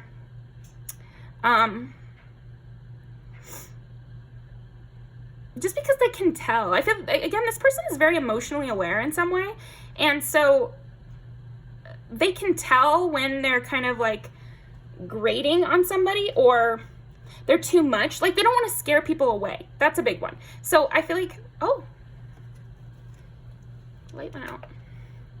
Yep, I guess that's exactly what I needed to say, is this person shuts off their light a bit because they don't want to freak anyone out, and they do sometimes get in trouble by being too much and scaring people off with their big energy. And it's like, it's harder to get to know people because this person's energy is so bright. Their light is so bright that they have to dim it in order to get to know others. Okay. Whew. Circling the drain with that one, but I think we got there. And with you, they don't have to dim their light at all. And they actually can be quite harsh with you. So that's another environment which you would have met this person, maybe in class, or something where they were speaking. Because they noticed immediately, again, they read people really well, this platonic soulmate of yours. They have an excellent read on people, and so they noticed immediately that you did not react to them the way other people did. You react very differently to this person than other people, and they love it. And again, part of it is that they love new experiences of any kind. But the other part is that they just love you. They knew immediately. They were like, yes, yes, yes. This person, pile 2. I love pile 2. That's great. This is exactly what I need. And not even that, but like, this is it. I just know, you know, that's how this person feels about you. So feel special, embrace it, you know? Yeah, you have this way of not caving to this person. And this person's not even trying to make people cave. It's just that they do. They just cave in front of this person. It's like, they just break down. Again, it's like, you're not weepy. You're not easily broken. You're very powerful in your own right in a different way than this person. And you don't just melt in front of them. I don't know. There's something about that. It almost sounds big-headed, but I don't think it is. I think this person doesn't really like that about themselves. They wish they could be more palatable in a way. And you might not even see this because you find this person to be very palatable. Maybe you know this person is intense, but well liked and intense, so who cares? But you don't cave the way other people do, and you're not afraid of this person, you know. And some people are, even though there's really nothing to fear with this person, because again, they are a good person. They care about people, and their only goals in life are to enjoy themselves and learn new things and get out there in the world and feel something. But other people don't know that. Other people don't know that. And so sometimes they can attribute negative traits to this person that don't exist. And you don't do that. This person also is like a hard worker. They are someone who works very hard on their trade of some kind. Again, I'm seeing this person could be an artist of some kind. So maybe they quilt and they work a lot on that.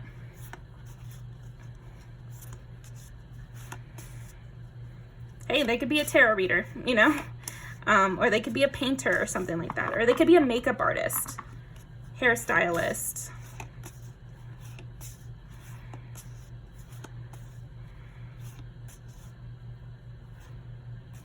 This person's eye contact is very intense. In fact, they have extremely intense eyes, very alive eyes. Again, that might freak people out. Okay, let's see what else we got here.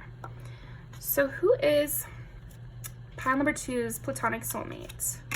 Strength. Don't let weeds and thistles cultivate in your garden. This is a person who does not suffer fools at all, will immediately leave any conversation they find to be foolish, stupid, whiny, or idiotic.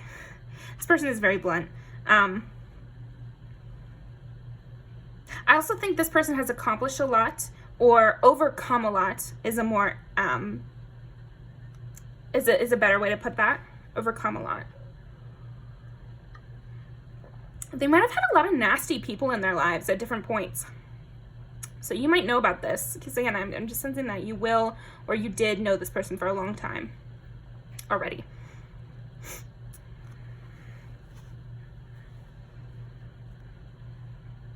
Yeah, their cutoff game is strong. Okay. Hidden depths, yes. This person definitely has hidden depths. And I feel like you'll be the one to get to know that about them. I think there will be multiple people, like I said, that this person gets close to.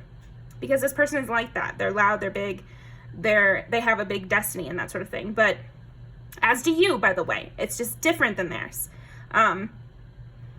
But yeah, I feel like people will get to know these hidden depths. And that's going to add to their power and their influence. And this creative pursuit. They may be a writer as well. I don't know if I already said that. This person also has a flair for the dramatic. They could write movies, or they could be in plays or something like that. They could be a ballet instructor or a ballerina or something. I don't know.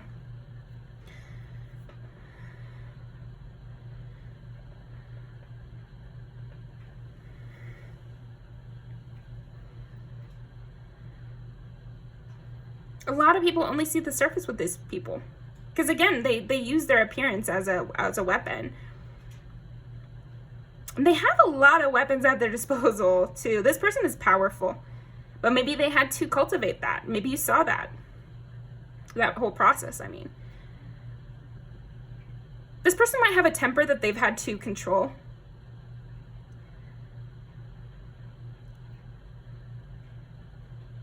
I'm actually getting that this person might have suffered reactionary abuse.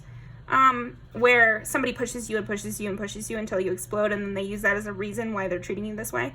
And so this might have been something that they had to overcome. So these are just hints as well to let you know who this might be.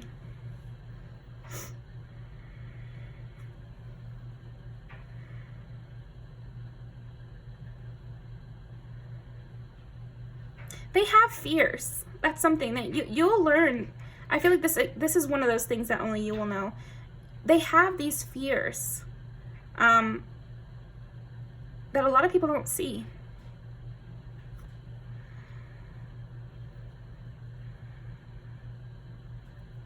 Fears of being attacked. I feel like this person has been ganged up on, and this is what, it did help them cultivate this large amount of power that they have, but they have this fear. And I feel like you help them overcome that because you have a cooler head about things, or it's not even a cooler head, but it's like a nonchalance. Who cares kind of thing. You bring the who cares attitude. Or I don't know, there's something, I just see you saying these people are losers. What does it matter? You know, again, because you see this person as such a star, you're like, why would you even care what these people think? But your platonic soulmate does have these fears of being ganged up on, or fears of being overpowered or overtaken or controlled, tied down in some way. Yeah, they fear this a lot, and you really soothe this in them. And again, I don't know that it's necessarily something you're saying. It's just because you are the way you are. Something about you, your essence, yourself, soothes this fear in them. And it's probably a complex process that I'm not able to fully describe right now. Yeah, it's like you really soothe their anxiety, but they have it. They definitely have it. And you're one of the few people who will ever see that this person has these deep-seated fears of being overpowered. Never underestimate the healing power of a quiet moment. Yeah. With you two's relationship, I feel like that's what it is. It's like you serve as a retreat for this person. I feel like this person serves as a strengthening for you. They might be a retreat for you as well, because you don't have to come up with the conversation, and you don't have to worry that they are going to get mad or something. You don't have to worry that they're going to take you personally or be offended by a look or something like that. Yeah, in a way, you guys are both each other's wish fulfillment, because you provide those little missing pieces in each other's world. You need somebody who's full of life, but also, it's like you need that emotional push, but every time you have gotten into these emotional kind of relationships, somebody's gotten really easily offended by you. And so this person, this platonic soulmate, has that emotionality without taking offense to everything you say and do. So that's a great thing, right? But then you provide this moment of quiet for this person, because the thing about this person is, just by them being there, everybody thinks they need to show out. Whenever this person comes into a scenario, everyone decides they need to tell their favorite story. Everyone decides they need to come up with some jokes.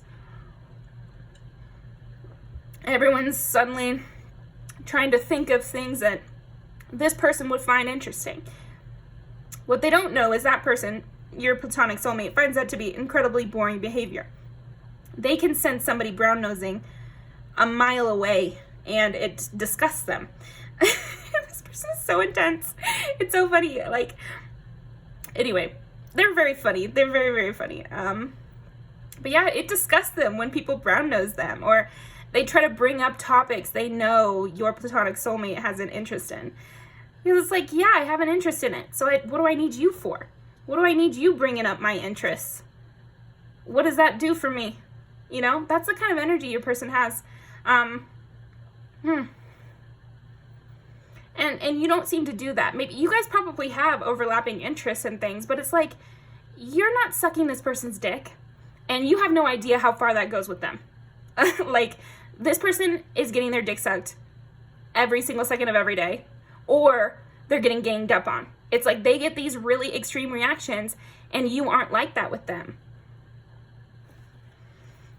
Success. Bloom wherever you're planted. Yeah, this person definitely has a skill to bloom wherever they're planted. Like, they could do anything that they set their mind to. It's just about if they even want to do it. The only thing they have to decide in their mind is, do I want this? Let me think about if I want this or not. And then they can get it. Powerhouse here.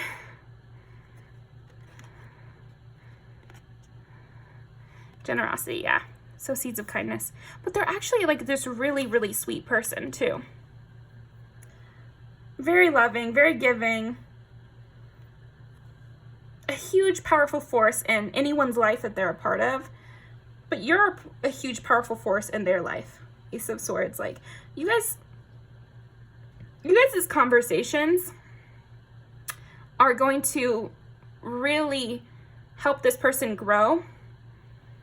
And they're going to be really fun for you, because I feel like you don't really like that many people, or you struggle to enjoy others' company sometimes, because you have your own. I'm really seeing you have this whole path just laid out, and you're just going down it. It's kind of a solo path in a way. But this person is quick enough and has enough energy that they can just come meet you whenever you go to a stopping point in your path.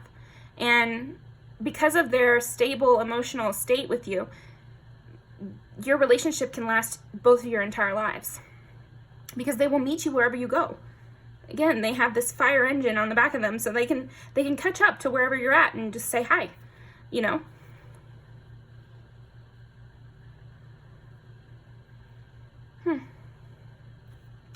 Let's see if we missed anything else.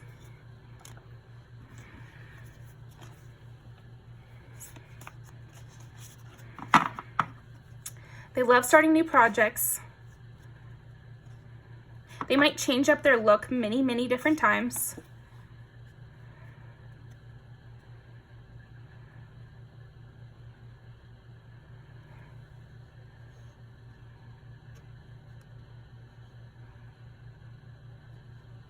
They balance their physical world and their mental world really well. They engage with both on an equal playing field in a way. It's like they love their inner world and they love their external world. This person is a ball of love all the time. They're just like very much like just radiating love and joy and vital energy, you know, like I said, sexuality too. I don't think you'll be sexually interested in this person, but you can still feel the sexual energy they're radiating.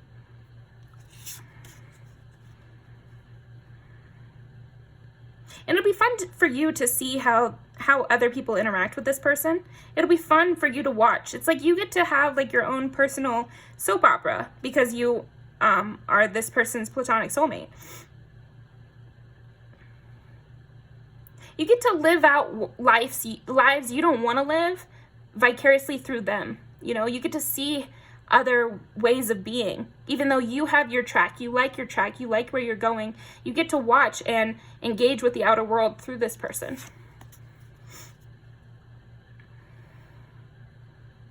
There's not a person funnier than this one. Like, this person is very, very funny, not afraid of taking it too far. They kind of have a Harley Quinn kind of attitude. There's like almost a craziness to them. They have like a crazy look in their eye or something like that. For sure. And you guys just get each other. I can show you the world. Shining, glimmering, splendid. You're Jasmine and they're Aladdin. Yeah, you guys make a really happy home together somehow. You guys could be roommates for some time. You guys would be excellent roommates, honestly. And that's not always true. Even for platonic soulmates, it's not always true. But yeah, you guys could be excellent roommates. And I feel like maybe down the road, maybe you'll have houses that are next to each other or something like that. You two could actually do something like that. Because you know how to engage in each other's lives and then step away and engage and step away. You both allow each other a lot of freedom, which you both desperately need in different ways, but you both need it.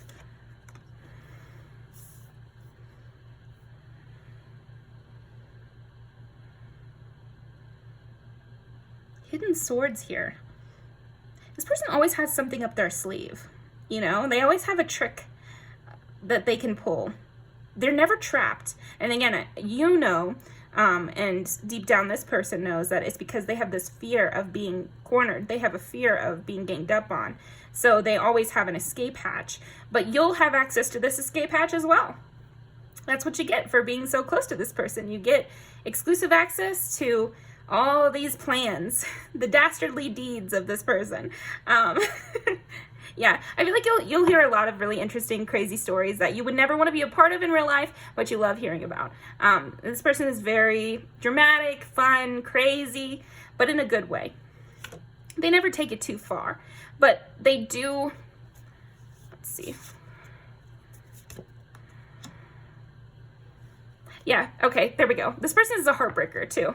So that's another way you might know them. They're a heartbreaker. They're often winning. They're often winning. People, again, there's a lot of people around them that are jealous of them or have a problem with them because of this light that they radiate. And so there's hearts breaking all around them. There's people trying to work with them. There's people trying to get in with them. And the thing is you are on the sidelines with them.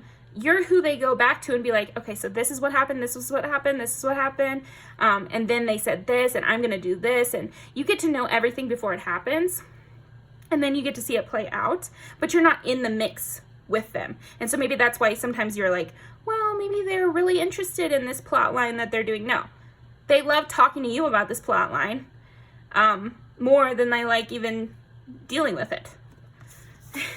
They like being dramatic to you and getting your reactions and having you know everything that happened to them. Again, it's like you're home to them because you know everything about them. Like, you know their history, you know their fears, their secrets.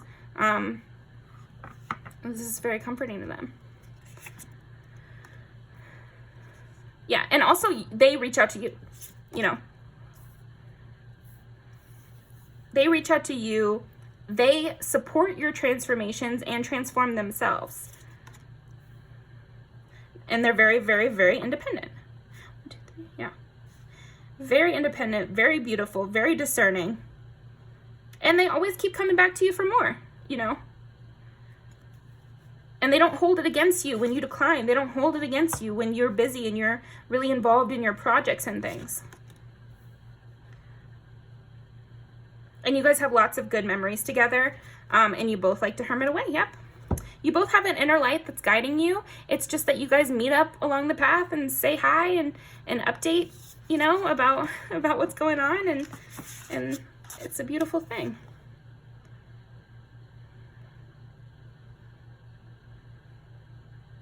You both are spectators to each other's growth, and that's a beautiful relationship. So that's what I've got for you. Let's pull some music videos to end off. This.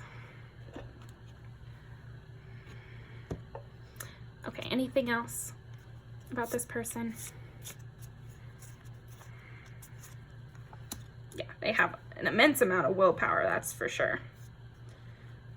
And when they're in your presence, their full concentration is on you. Freedom. Oh, we did say discernment, didn't we? Yeah, this person is smart too. Kind of secretly smart, because again, they seem so fresh. They seem so in the moment that people don't realize that they're actually very intellectual as well. They're just that quick that it seems spontaneous, but it's actually still very planned out. Balance again.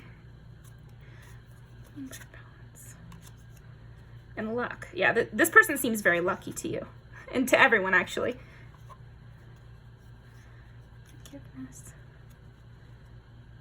Contentment. Yeah, this person is, even with all the fire energy, this person is very balanced in another way. Like, their soul is steady. And it's just their body and their spirit, which is so full of fire. So hopefully that makes sense to you. And I think after you meet this person, it will. But let's pull some music videos. So, yeah, I'm getting that one. Okay. So I want these music videos to embody their spirit, Pile 2's platonic soulmate's spirit, and some of their looks too, please. Spirit and their looks.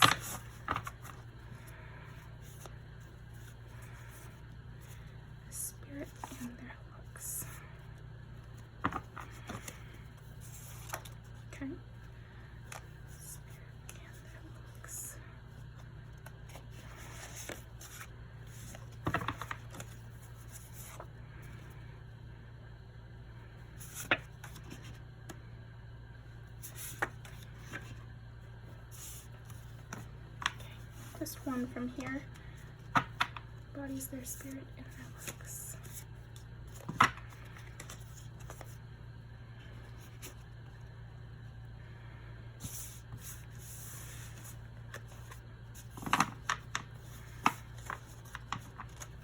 So this makes sense with the kind of eclectic fashion style I was getting. I'm seeing this person could change their hair a lot.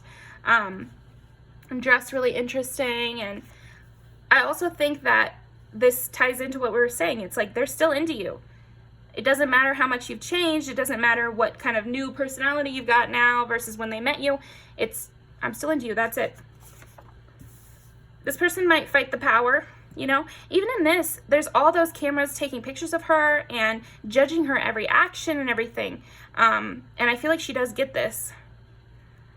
And it might not be a woman. So maybe for some of you, clarification, it is a woman. But for others of you, there's men in both of these videos. So I just think that this person,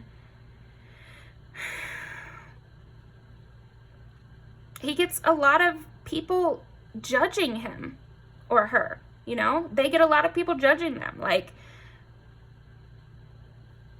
always an eye on them. And both of these have this like trapped feeling too. Wow. So this person might have more to learn, you know. And it might be something that they fight against in their life, like this feeling of being trapped, and they have to break out, and the feeling of being watched, and they have to get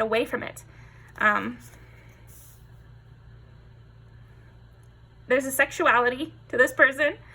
They care about sexuality. They think about it. They use it. It's a part of their life. Oh, cute.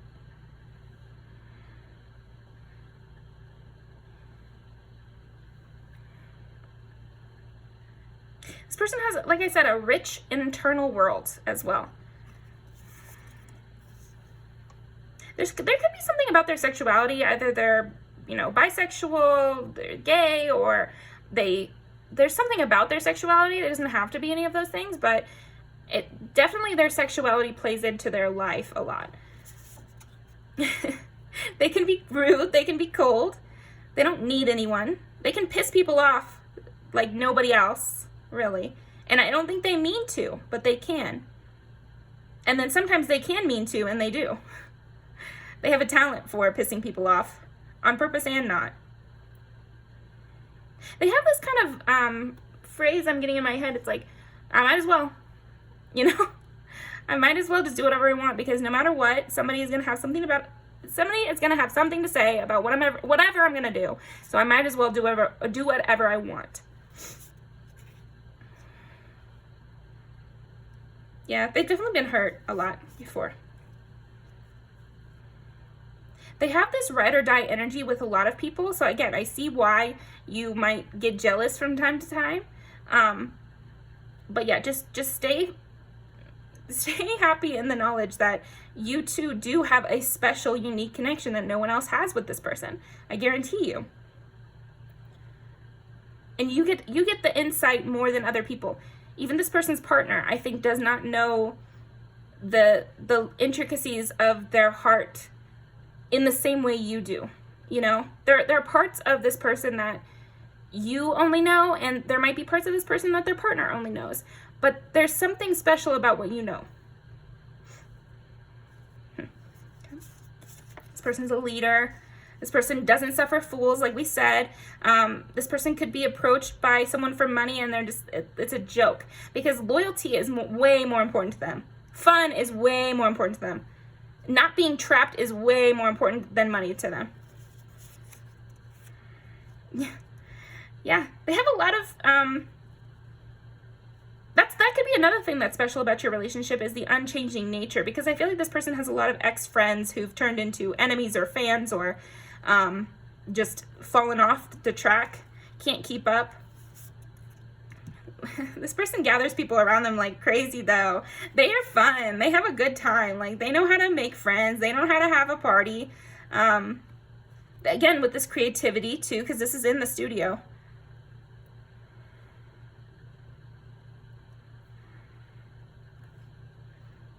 Fun outfits, for sure.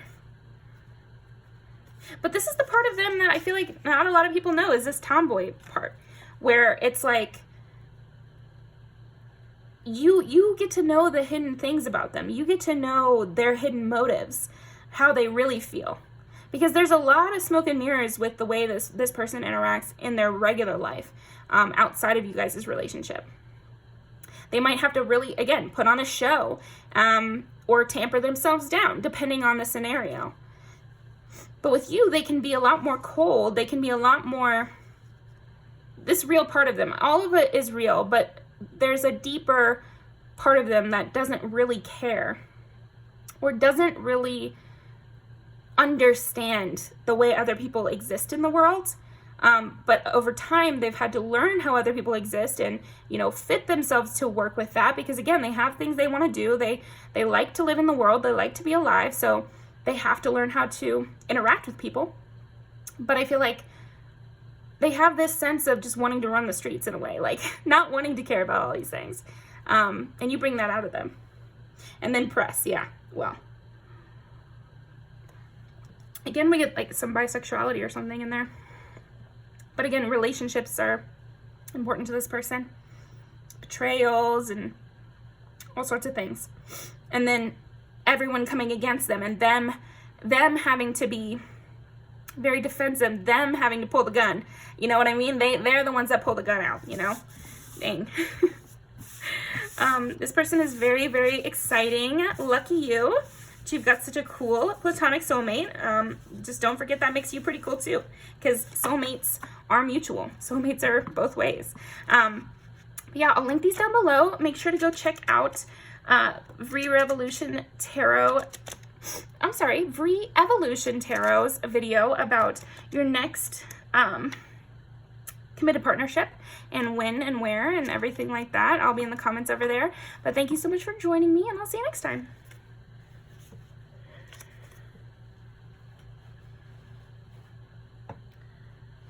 Okay.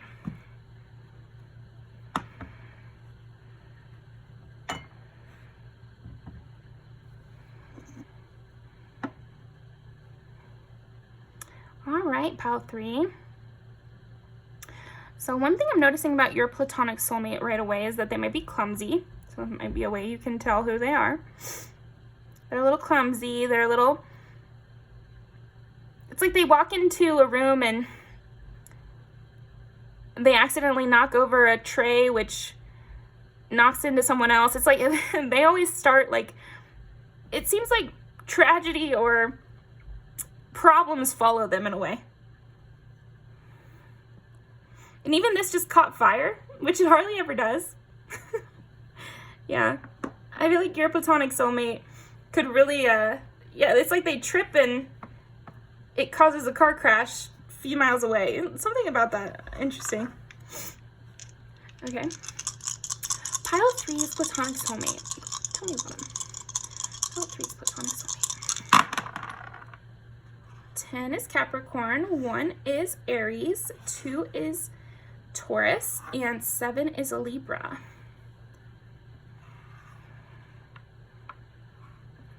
So we get 2 earth energies, and then we get these opposites of Aries and Libra.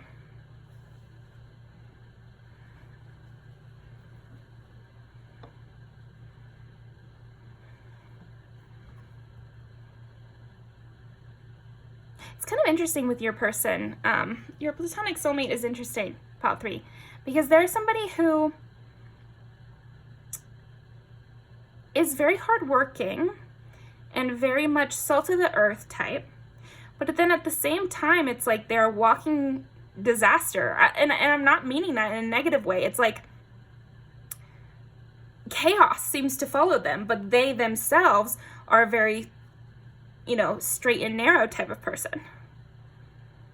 They're very cute too. I'm getting your person is extremely cute, like cutesy in a way, like delicate, or I don't know, mousy in a way. Like your person might have light brown hair, don't have to, but they definitely have softer features. There's a softness to their face for sure, and to their arms, and to the way they move. There's like a softness. But then they're so clumsy. Huh, okay. Let's see. With this, I'm getting that it's like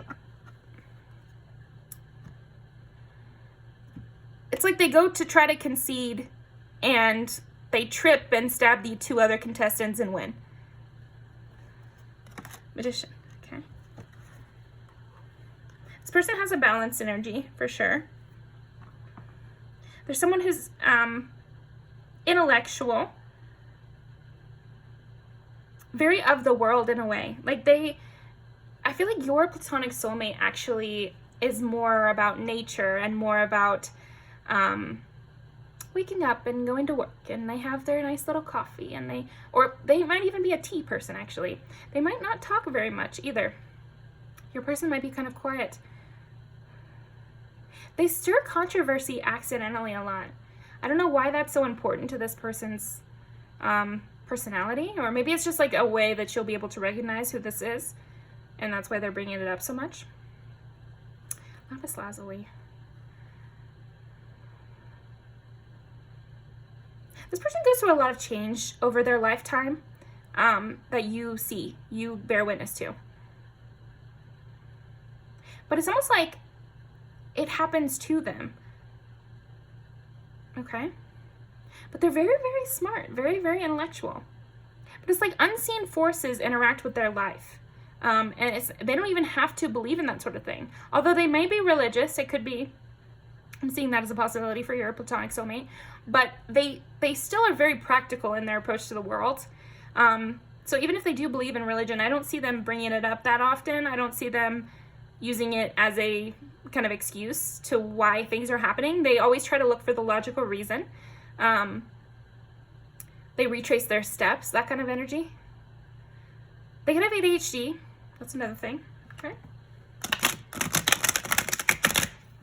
But I feel like they'd be the type to get medicated. They'd be the type to go to therapy and that sort of thing. They're very meticulous in a way. They set up these routines in their life, but life has other plans for them. It just seems like that. Life has other plans for them. It forces them. It's almost like your platonic soulmate, Pile 3, is well liked by God, or well thought of in the universe somehow. And so they don't have to try, but things happen to their favor. Things just keep happening to their favor somehow.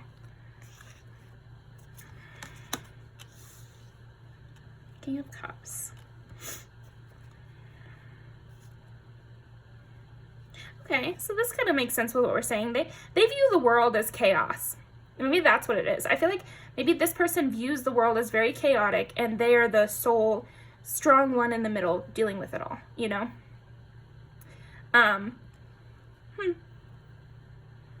And they handle it quite well. But you might be okay, so a way to figure out who this is, it could be that when you go out in public with them, you tend to witness random crazy things. Like it might be that you go out to the same restaurant you've been 100 times, but when you go out with this person, people crash their dishes and there's like a huge spill on the floor.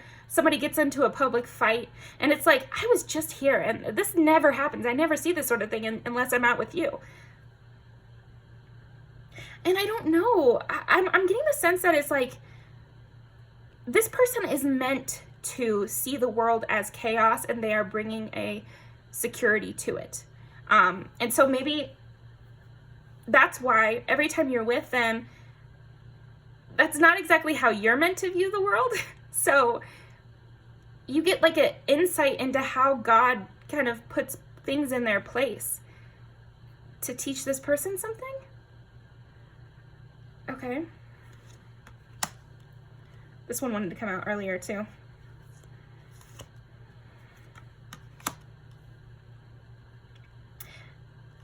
Wow, there's so much about this person's life path that is coming up when I'm talking about them, rather than just their personality, because I think their personality and their life path is kind of like very intertwined and can't be separated, because this person is meant to bring stability, to climb the ranks, to have power so that they can bring stability for other people, because this person is a really good person.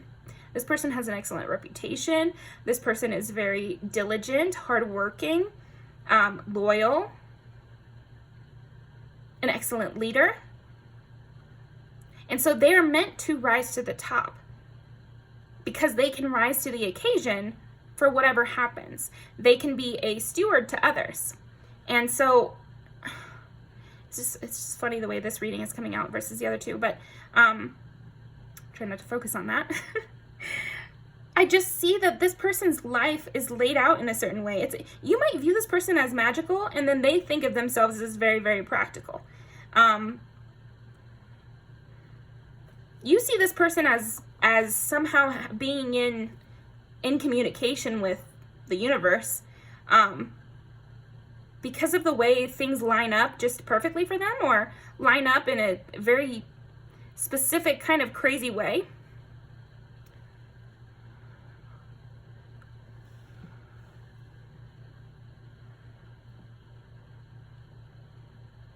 They've been taught in their lives that they need to plan ahead, that they need to plan far ahead, and they need to be the ones in charge and in control, because other people cannot be trusted with this control.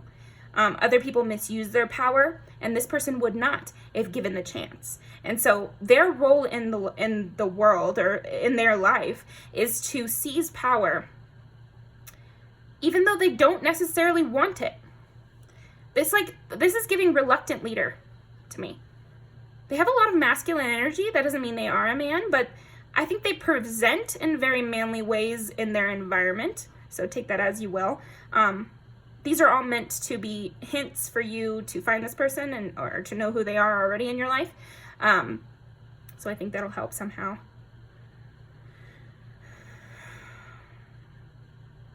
They shield their face from a lot of people. They shield their true self, but they show just enough. This is what makes them a good leader. Okay, here we go.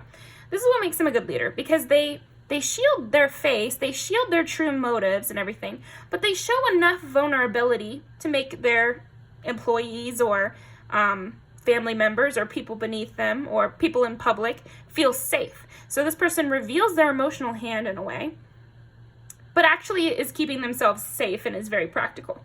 But other people perceive them as someone who's very emotionally giving,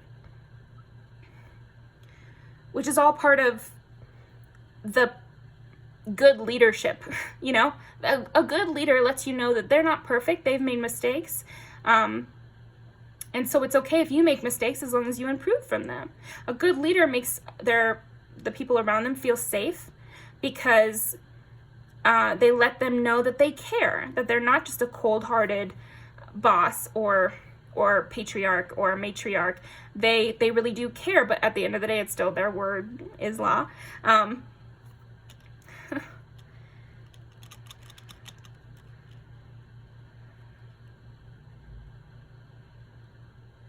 They have a very, very practical and particular way of interacting with people. This person cares a lot about morality. They think a lot about what's right and wrong and what should be done in society or in the world or in their family or in their friend group. How should this play out? What's the right thing? And the more power this person has, the more they can show people grace, the more they can bring people under their wing. And they're such a good leader that the more people they bring under the wing is basically the more people they help, the more people that are allowed to feel safe. They have a huge destiny, this platonic soulmate of yours. Yeah.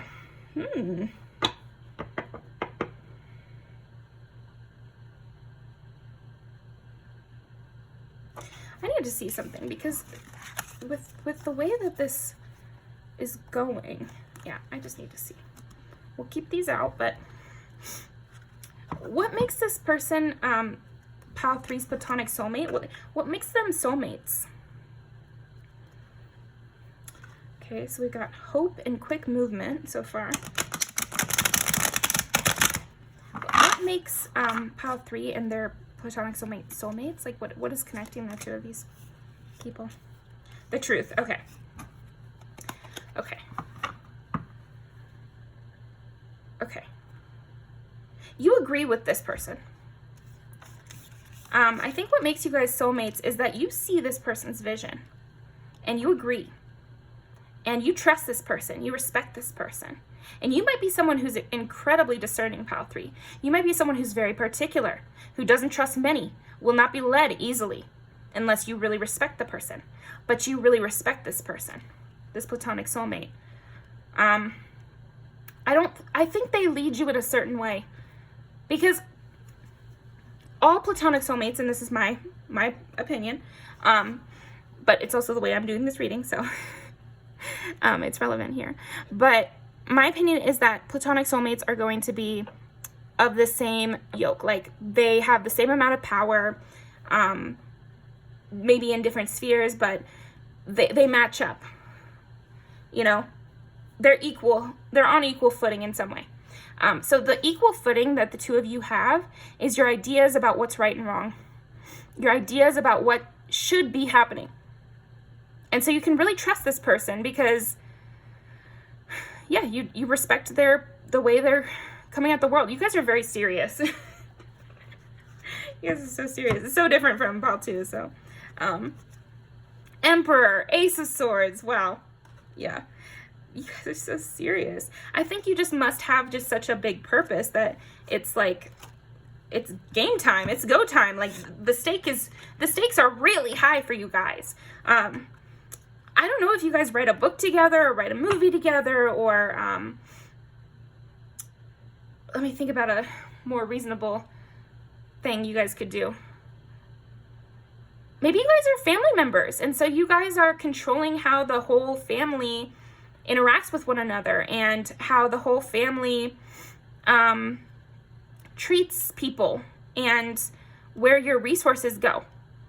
You also could have a business together, so you decide where the money goes. A big friend group where you guys are the leaders, the co-leaders. You know, they could be the main leader and you're like the best friend of the leader or something like that. That's the kind of energy I'm getting. But again, it's like this mutuality. I think maybe you don't want the power. You don't want, like I said, they are a reluctant leader, but you're not a leader. Like, you don't want to be leading at all, it seems like. Maybe you have your own things on your mind or whatever, but you don't want to take on that responsibility somehow. And so they do that, but that doesn't mean that they're above you in some way. So I just want to clarify that. You guys have a new way of thinking about stuff. I'm getting like, it's like the Bloomsburg group or something, and it had, shoot, it's the woman who wrote, it had Virginia Woolf, it had some other famous actor, or I think it had a famous actor, famous painter, and a lot of famous writers in the group. And so they all discussed things and turned over ideas and came up with new things and new ways of being. Bloomsbury group or something? I don't know. I'll link down below if I remember. You guys seem like that. You guys seem like you're thought leaders together. But this person has a more practical approach, and you might have a more magical thinking approach. But at the same time, you both have the same morality. So that's where the overlap happens, is the morality sense. This person cares about truth and justice above all else. Yeah, and Libra is justice, so that makes sense. Their reputation is stainless steel. I mean, it's platinum, it's shining. You know, it's almost like this person has never done any wrong ever. This person could have enemies from the past, but it's almost like they hit a certain age and then they stop doing anything wrong because they figured it all out. This person might be like kind of a prodigy in a way, like of figuring out things young that people take a whole lifetime to figure out.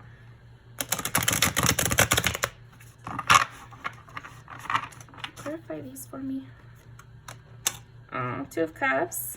Love that. So they're excellent communicator. Excellent communicator. With you for sure, and you guys connect on that level, but I think with everyone, and again, this adds to the fact that makes them an excellent leader. It almost seems like this person's whole personality and life is geared up to make them a leader. So maybe that'll help you figure out who this person is.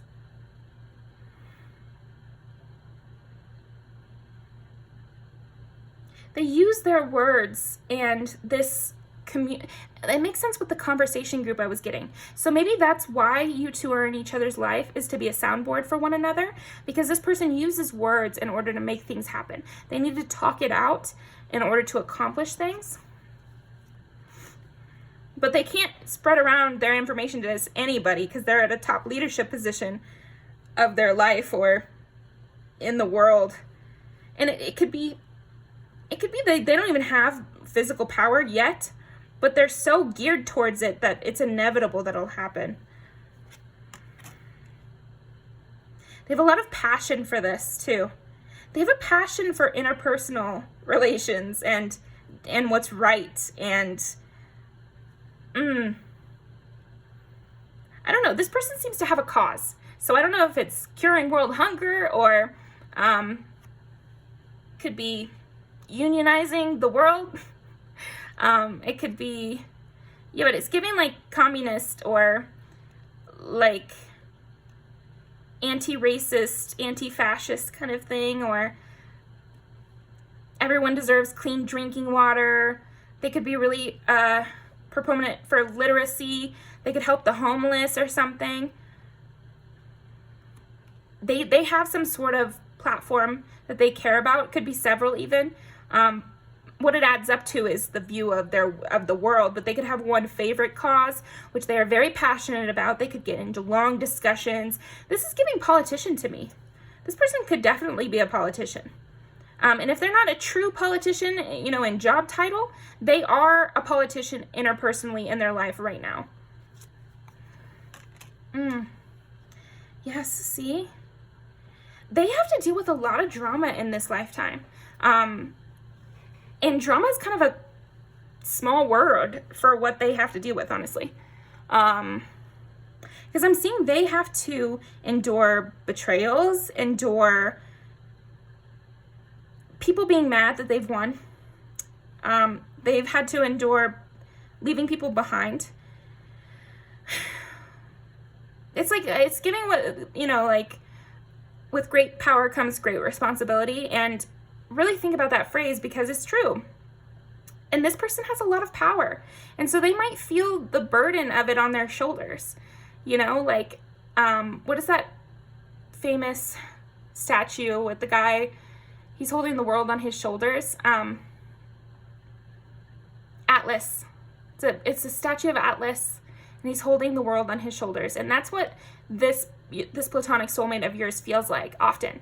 And he or she is not far off. They're not far off for the truth of it.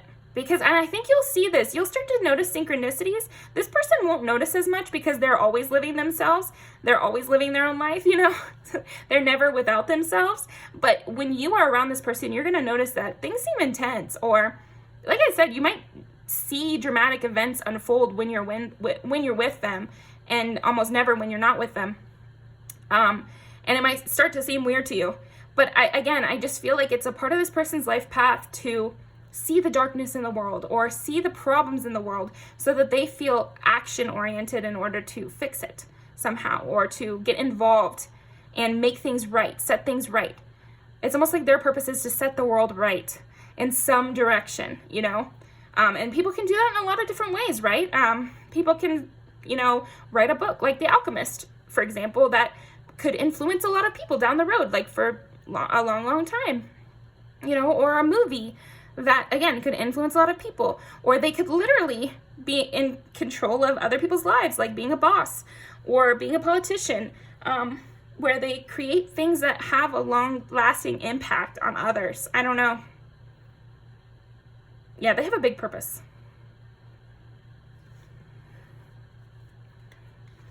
And they're great planners. They're well suited to this job. It just might be that it feels very stressful for them. It's hard to have this much pressure on your back. Yeah. So they are very well suited to it. They're excellent diplomats. They're excellent mediators, long-term planners. They're very detail-oriented, and yet they can see the big picture.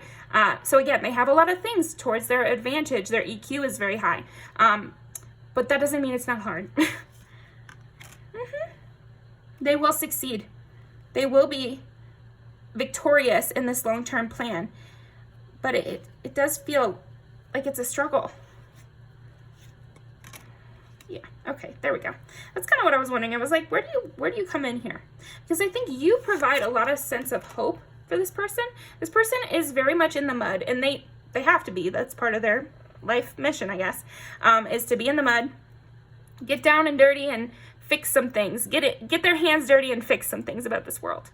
But that can feel very harsh, and like I said, because of this mission, they're constantly being shown what's wrong with the world. So that can get a little dark. And they don't know it's them that's seeing it more than other people. They just think it's like this for everybody. So I think you come in and you have a lot more hopeful energy. You have a more humanitarian sense. They have a leadership sense. So there's a subtle difference there. They really care about doing good. They have an idea about how morality should go.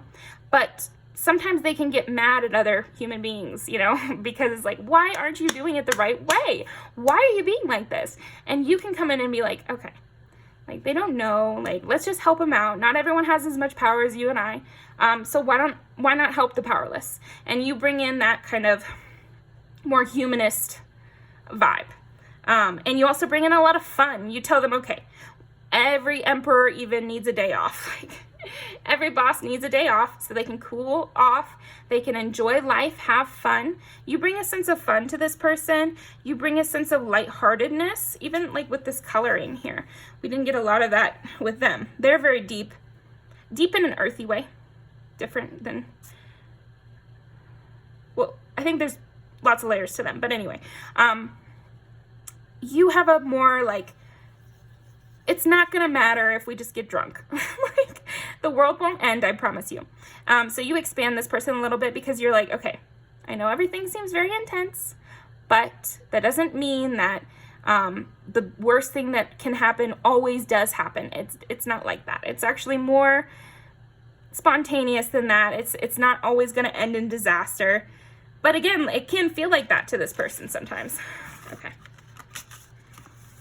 So, something I've been doing for all the piles, and I will do for yours as well.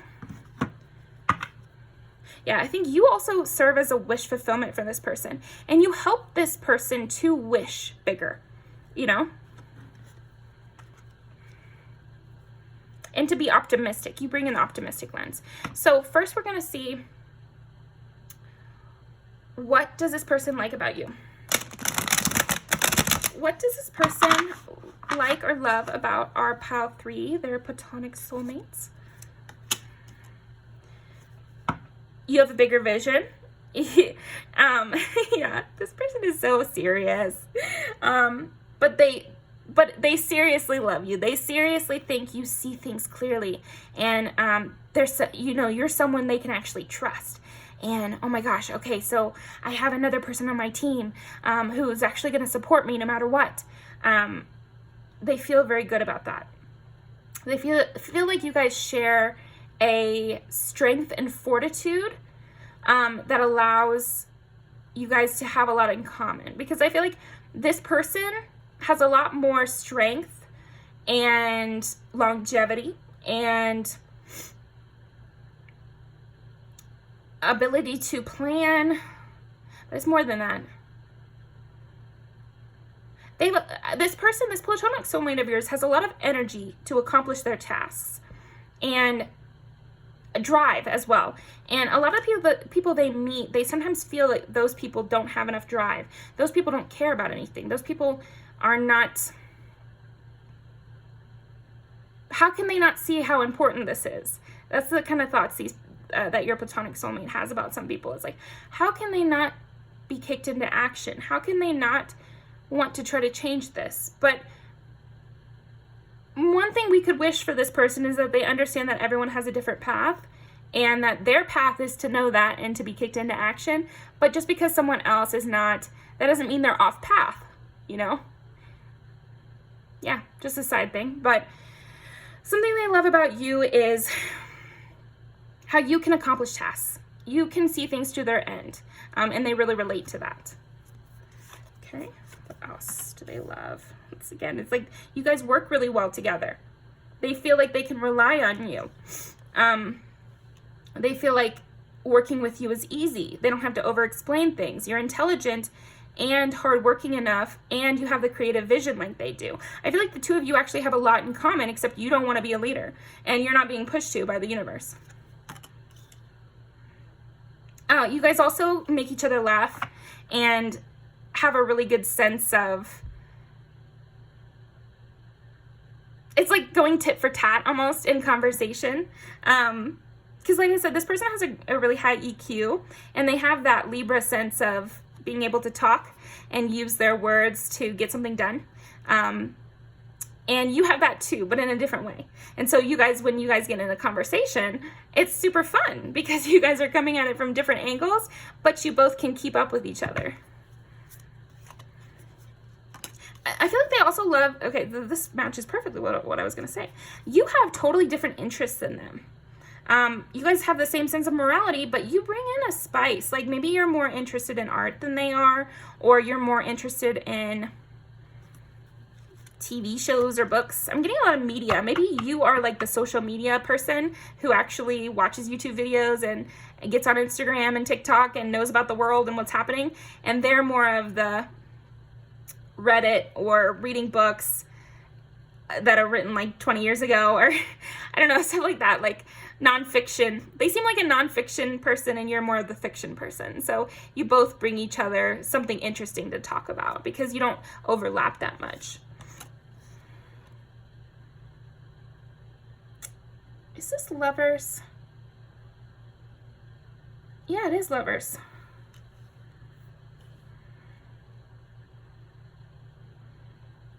Again, with this communication, they love the way you communicate. And you guys fuel each other's fire and creativity. Yeah. If they're earth, you're air, you know, and you bring in that wit and that punch, that like carelessness that is needed in order to do anything, basically, because they're earth and water and you're fire and air. So you guys balance each other out perfectly. And that's why you guys are platonic soulmates. You're the perfect mirror of one another that creates this whole. Again, it's like you are their trusted favorite disciple. And they get to be Jesus in this analogy, I guess. But again, you don't want to be. There's something about that where they are the leader in this dynamic, but it's like you don't want to be the leader. So it's like it's not a power struggle. It's not a power struggle at all. I can't even think of any duos in popular media that follow this kind of pattern I'm seeing in my mind. Yeah, the best I can come up with is like the most popular person in school and their best friend, or the president and the vice president. But the thing is the vice president usually always wanted to be the president, and that's not what I'm getting from you. You provide this perfect balance with them where they can send you on tasks if they need, because again, you trust them. You like where they're going. You trust their leadership. I feel like you're on board with whatever this goal is that they have, and you don't mind playing your role and playing your part and helping them with this. You guys are very action-oriented people. Okay. Now tell me more about this person. Pile 3's platonic soulmate. Like, what about their personality? Instead of tell me about their personality, you know? The Hierophant? But that's the thing. That's who they are. They're the Hierophant. They're the ones who know. You come to them for advice. You come to them for solutions. They're meant to hold this high status. They're meant to hold this high power where people come to them for help because they're actually a good person and they won't misuse this power. I feel like that's why they're being called towards this life of leadership, because they're meant to be a leader. They're like, oh, you know, who's that? What is that? The Sword in the Stone. Like when Arthur pulls the stone or pulls the sword out of the stone, that sets off his destiny. He's meant to be the King of England, right? That's this person. This person is meant for power, and they might have been chosen cosmically for this power from a young age, or maybe they decided that they needed to have power from a young age and started preparing right away because they could just see how everyone else was misusing their power, and they knew that if I had that power, I would not misuse it and I could help others.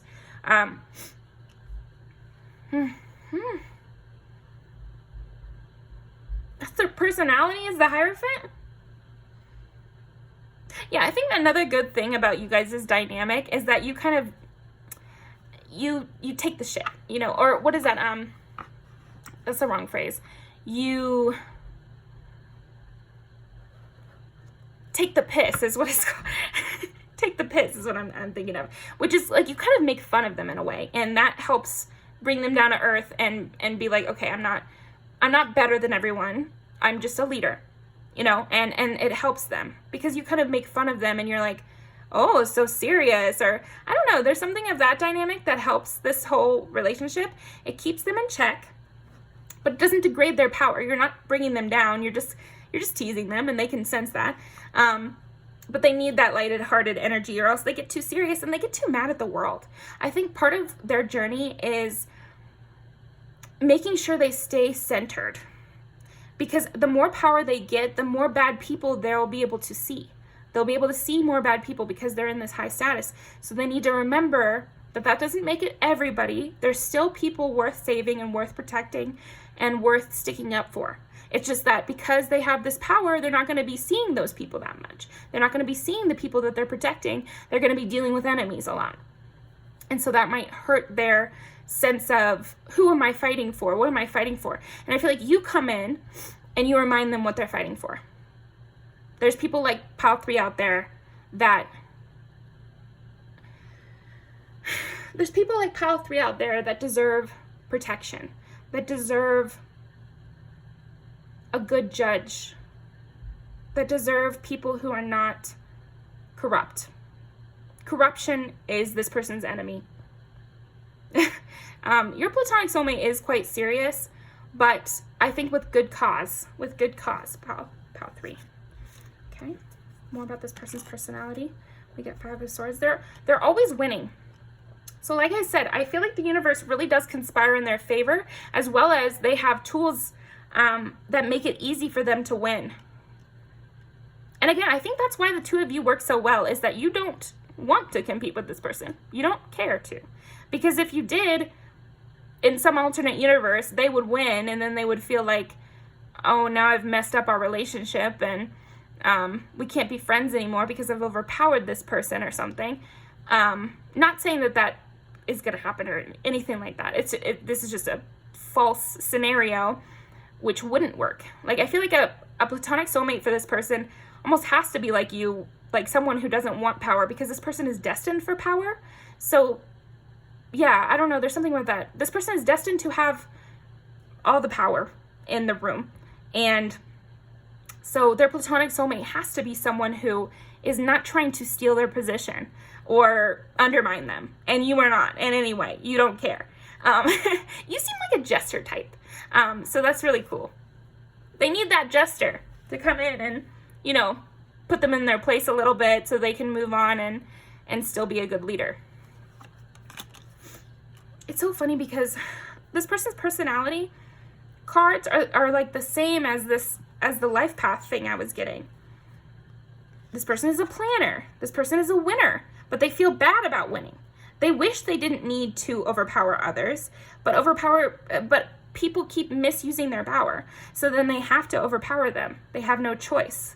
Again, it's a reluctant leader. Okay, here's a new part of their personality. They like things quick. This person is very, very smart. They're years ahead of their peers. Years ahead of their peers. I keep getting that with this person. So, like a little prodigy.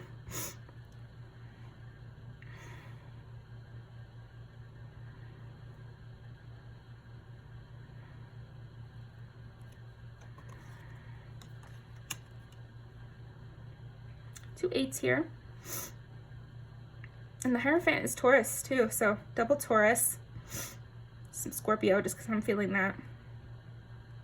And they're meant for this power, so I don't know where that goes in. And I did separate these two.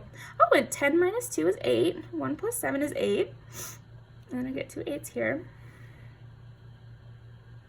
Yeah, so sometimes they can get down in the dumps.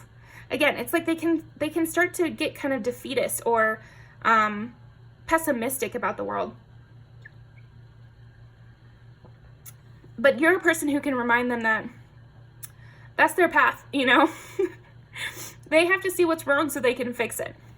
And you just remind them that they can fix it. What do you like about this person? What do you like about this person?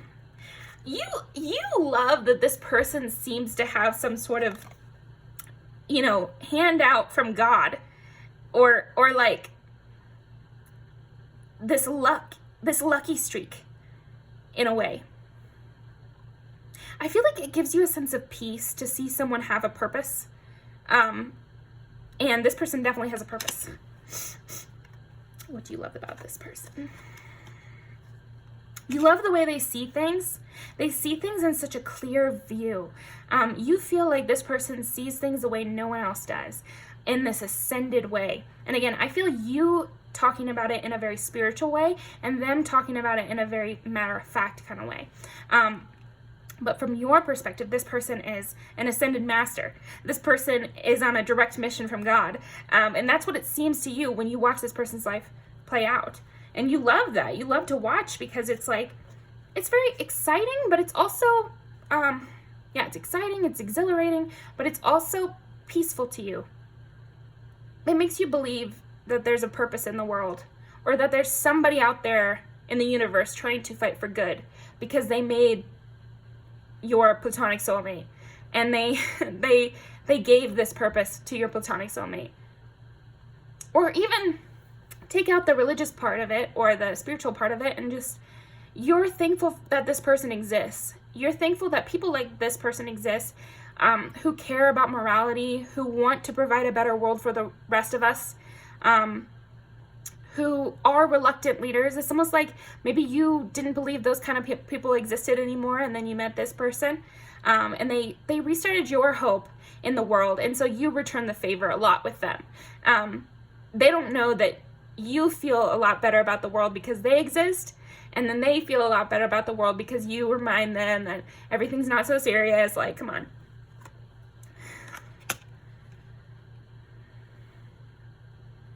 Yeah, the two of you create a perfect home. The two of you create a perfect balance that is very, very stable. Like I said, you might be like this person's, I don't know, like sidekick. Again, it just sounds, there's not a lot of good words for what I'm trying to put out. In my mind, it is a very healthy relationship, and I think it will be in your case. But it's unfortunate there's not enough like positive role models for this kind of environment.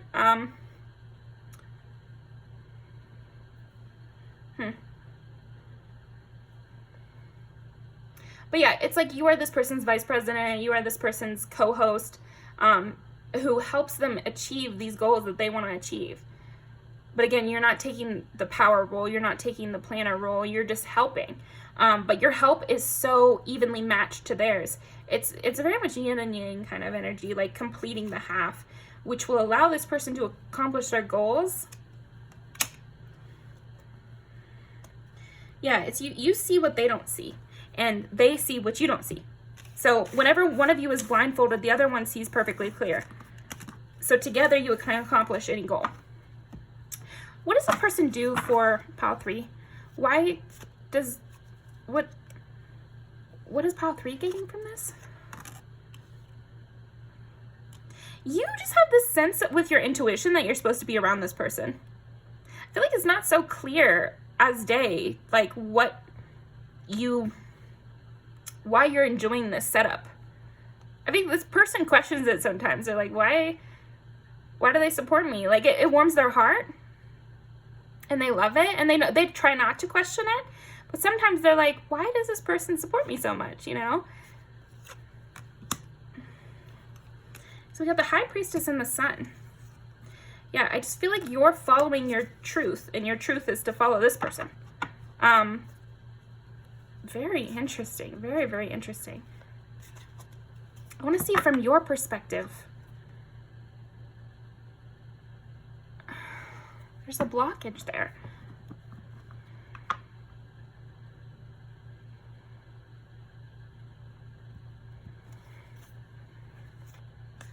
How does this person get you to follow them? They just offer. They speak the truth and they offer you. And you want to go towards it. Maybe you're running away from a heartbreak. It brings you hope about the world to follow their cause. So I feel like you agree with their cause and you like it, and you were like, oh my gosh, here it is. This is the train I'm hitching myself to. I trust this person. I believe in this person. I believe they can change the world, and I'm going to help them. Oh my gosh, you know what? Here we go. Avatar: The Last Airbender and Katara. That's what it's giving. It's like you're a blend of Katara and Sokka, and this person is like Avatar: The Last Airbender. That's a good role model. But yeah, I feel like you just hitched your wagon to this person, or will hitch your wagon to this person, and help them accomplish this beautiful, big, amazing, positive goal that they want to accomplish. Oh, wonderful. Thank you for your good work, Pile 3. I appreciate it. Yeah, this person is safety. This person is stable, and this person is never going to abuse their power. I know that we keep harping on that, but they're going to save a lot of lives somehow. Just by following their intuition, they will save lives. I don't know how they're saving lives, but it might not be so cut and dry, you know? It could be like in the grand scheme of the world, you know, like little pieces into place that we don't know about. Like the 5 people we meet in heaven, you know, they could have a lot of people whose lives were saved by their actions that they never knew that it had that effect, you know? And you just believe in them so strongly. Or you will when you meet them.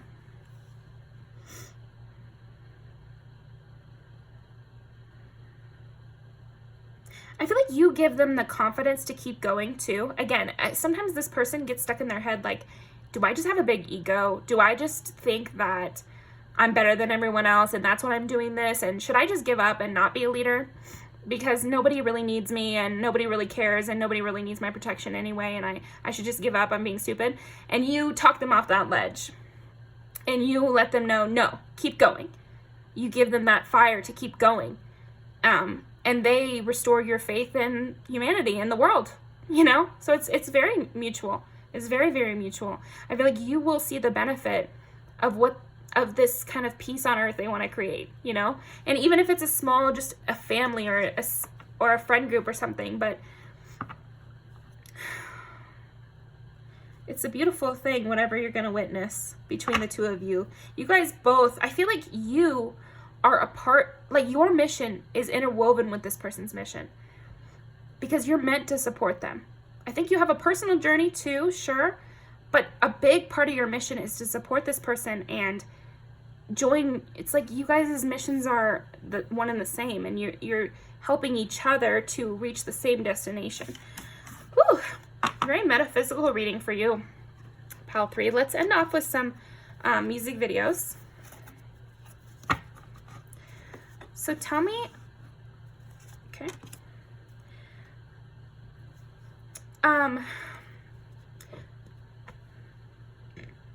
Okay. Jeez. This person is a saddie a little bit. Give me cards that represent this person's energy and hopefully their looks as well. This person's energy and their looks as well. Do one for this. This person's energy and their looks as well.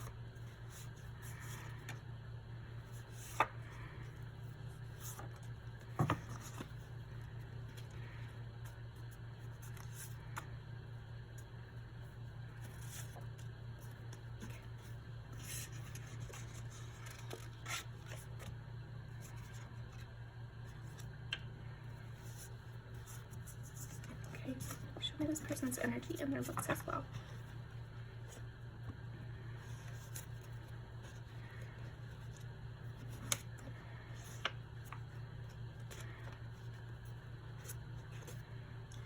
Power, threes, platonic, soulmates, energy, and their looks.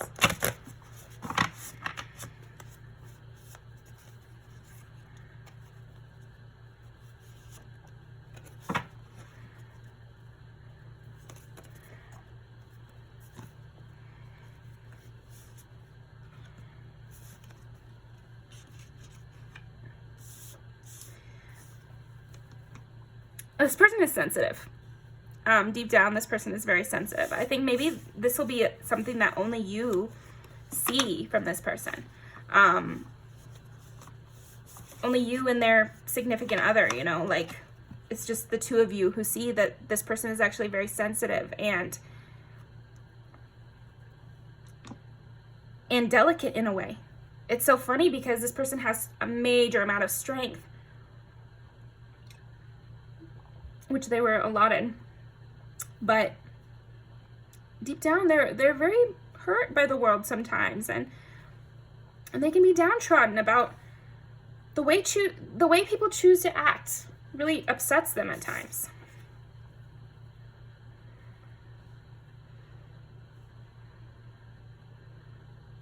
It's like you're telling them to slow down. You tell them, okay, you know, I believe in your mission. I support your mission. I'll go there with you. But you can still slow down and enjoy life and let me love you and let me take care of you a little bit. You know, let me support you. You don't have to do it all on your own.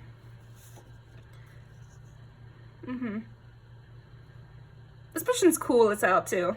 Like, this is kind of the first bit of their looks that I've gotten, because I feel like looks are just so not important to this person that it hasn't come up. But their looks are only important insofar as, you know, diplomatically. Like, they still have this Libra sense about them where they're gonna look sharp, you know, they're gonna look good, they're gonna look appropriate for the situation, they're gonna dress for the job they want, you know, dress for the respect they want. And this goes for, I feel like, the way they work out too. I feel like they're the type to want to take care of their body. Everyone has their own, you know, journey with body positivity and what they should eat and what they shouldn't, and what if they want to work out or if they don't, whatever. But I think this person, you know, across the board, for all of you guys watching, will care about it. You know, I'm not saying that they're going to be the most buff person ever, but if they have the potential to be really in shape, I think they will be. You know, not all of these people need to be in shape, but it's something that they would want. Just because, again, it allows them to accomplish more, and being in shape gives them social capital, which they can use to protect other people. This person is an angel. Your platonic soulmate is like just so angelic, pile 3, and I think you know this, or you will know this, but I'm feeling it. I feel like this person is a saint on earth. Yeah, but they get heartbroken by people. They get heartbroken by the world. And then you build them back up a bit. You give them that chance to run around. Yeah, it's like they're the Shawn Mendes, famous person out there doing everything, and you're the person who holds their attention and gets them to go out and have fun and see the world still. Yeah, you guys will be very enmeshed, because again, you have a immense amount of similarities in your morality and immense amounts of differences in your day-to-day, or what your interests are. You guys could look very similar together too. Doesn't have to be. Take what resonates, but this one and this one, I feel like there's a sense that you guys look similar. So I don't know what that's about, but yeah, but the thing is there's a trail of people that every time someone does this person wrong, karma is just so swift. Like, yeah, I don't know. People who do this person wrong are dropping like flies. That's kind of what I'm feeling, is this person doesn't take revenge, and this person doesn't, I don't know. Yeah, they really have the universe on their side, and they don't even see it. So you'll be those eyes for them, showing them how things are working out in their favor. This makes sense. They had to rise out of their circumstance in order to gain this power, in order to follow their path. They can fight.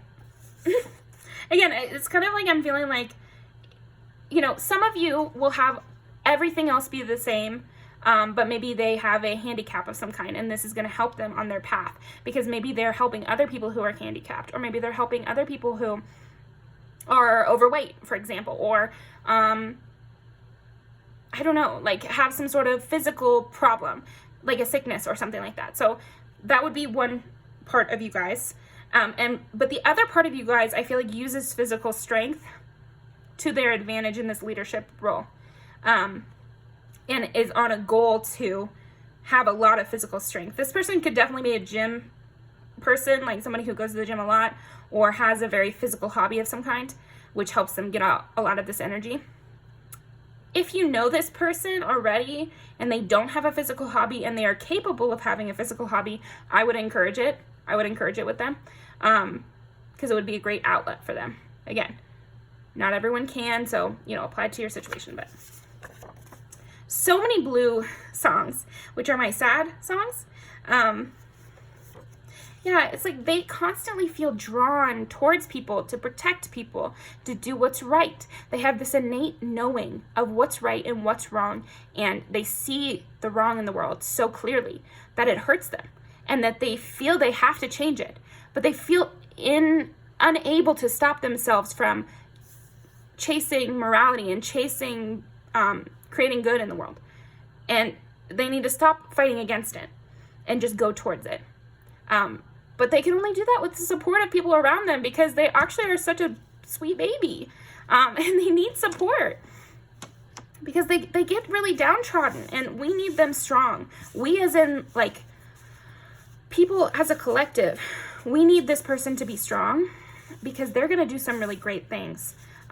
So you actually have a very important role in the world right now, Pile 3. I don't know why I need to say this, but you actually have a really important role in the world right now by being this person's friend. Like, I don't know how the universe works, but I just feel like by you cheering this person up, by you showing this person that people are worth saving, and there are fun things in the world, and distracting this person a little bit from the heartache that they see so that they can go back to leading, we need that. We need them to do that, because they're going to actually do something in this world. I don't know what, but it's going to have a real impact. And so you will also have had a really big impact. You get the easier task, maybe. Or maybe it's not, but I think we can laugh and we can say, it's easy to love this person because they're such a saint. They're so sweet. They have a truly good, pure heart. And you don't find that often. So don't own this person, I don't know. I don't always give that advice, but I think you'll know once you meet this person, or if you already have, that this person is worth giving to. This person is worth cheering up. This person is worth dealing with a sad, mopey day, This person is worth it. So yeah, I'm going to link these down below. Make sure to go check out Evolution Tarot's video about what your next committed relationship is going to be, and when you're going to get it, and what they're going to be like, and blah, blah, blah. So I'll be in the comments over there, but thank you so much for joining me, and I'll see you next time.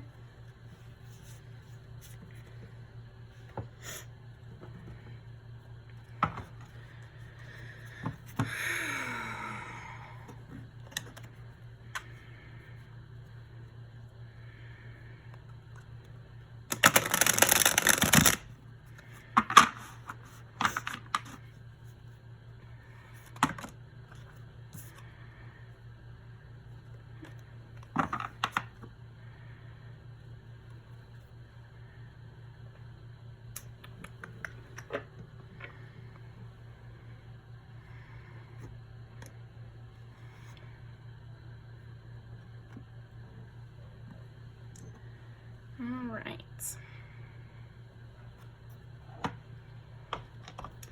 Pile 4's platonic soulmate. Pile 4's platonic soulmate.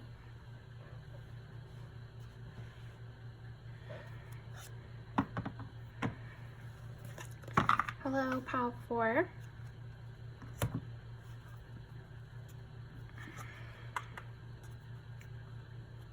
Okay.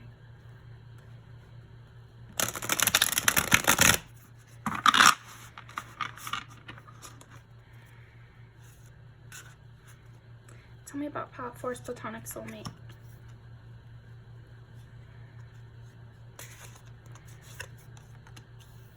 This person is very quiet, your platonic soulmate. I feel like they are wounded, but still very powerful, but wounded. They might be homebodies, actually. They might kind of take themselves out of society in a way. They'd be the type to live on an island. I'm just getting them like... Okay, this is the vision I'm getting, is like a tiny house on a very rocky cliff of a island in the middle of the ocean with waves just crashing up. So there's a drama to that, and there's an isolation, a more permanent isolation, because you can't even drive the boat up really up to the island because the waves are so rough. So this person has a large wall up.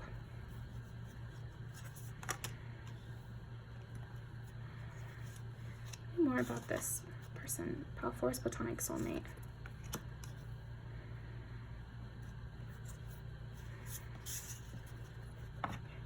I'm gonna roll the dice. Tell me about power force, platonic soulmate. They have like a clear energy to them. Yeah. Clear water is kind of their aura I'm getting.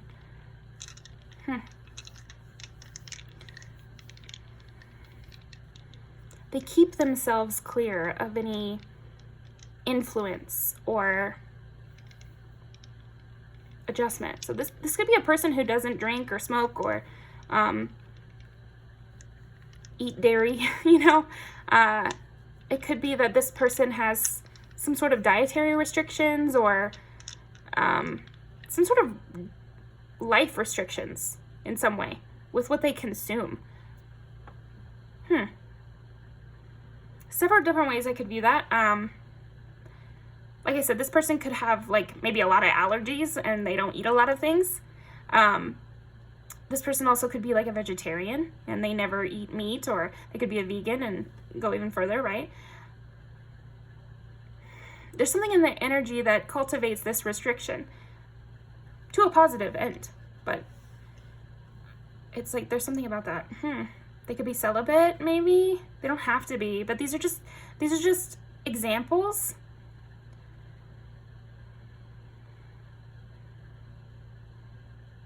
Well, oh, they could be sober, like, and because they used to be alcoholics or something like that. You know what I mean?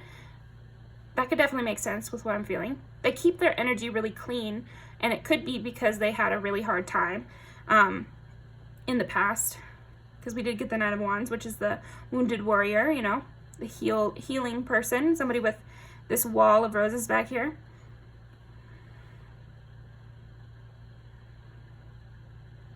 And this is like keeping their mind clear. This person could meditate.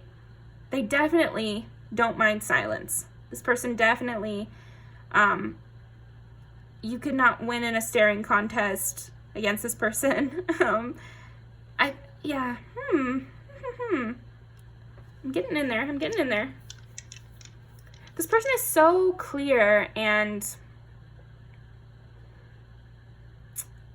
calm. I want to say advanced because I feel like they weren't always like this, but what I'm feeling from them is they're clear and they're calm, and it's such a peaceful energy. There's not like a lot going on. Okay. I'm gonna be shocked if this person doesn't know how to meditate or something. It could be yoga, or it could be reading or something like that. Something that creates this direct focus where you're not multitasking. It's really just one thing. I guess cooking would be another thing they could be good at. They could be into swimming, you know, with the water imagery I was getting. Okay. Tell me more about this person. Power force, platonic soulmate. Your platonic soulmate could honestly be like a mother figure or a grandmother or something like that. Not for everybody. But if it's not literally that, maybe it's like a person with that kind of personality. You know, like they like to knit and they're just sitting there knitting and they're not thinking of anything. They don't have any music playing. And maybe they do, but I'm just saying how you might notice this person. Okay. Who is power force, platonic soulmate? Oh, so we got 7, which is Libra, another 7, 10, which is Capricorn, and 5 is Leo.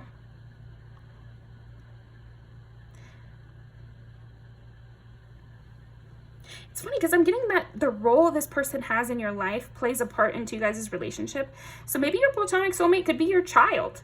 Your platonic soulmate could be your cousin or your nephew or your aunt or something like that. I don't know. They could start out as a mentor to you and become like a best friend.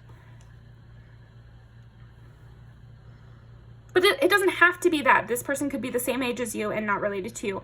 But it might feel like they're a mentor. It might feel like this relationship starts off as something other than friendship and develops into friendship. I hate to put this out in the world, but, you know, maybe your platonic soulmate is an ex. That'll be for very, very few of you. Don't project it if it's not you. Okay. This person has gone through a major amount of struggle in their life. And they came through that struggle. So there's something about where we got the Ten of Swords and the Star. Like, something about their life was very traumatic. So again, it could have been drug abuse. It could have been regular abuse. You know, they could have been to jail previously.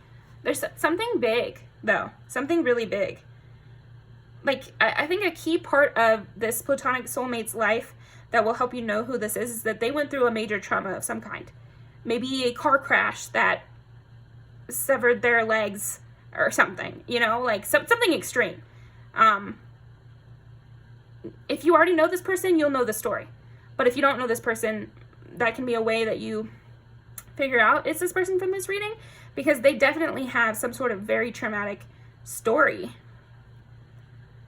And they made it through on their own. I feel like this person, when you meet them or when you guys become friends, because again, this could be someone you already knew, but it developed into a different kind of relationship than it started out.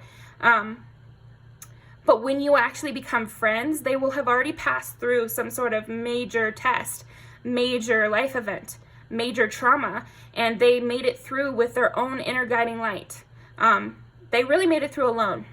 Like, that's a big thing. There's something about this person that did a lot alone.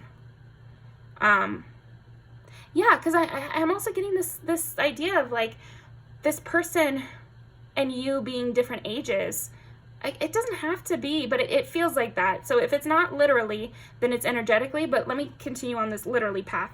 The literally path would be you become best friends with a 90-year-old woman.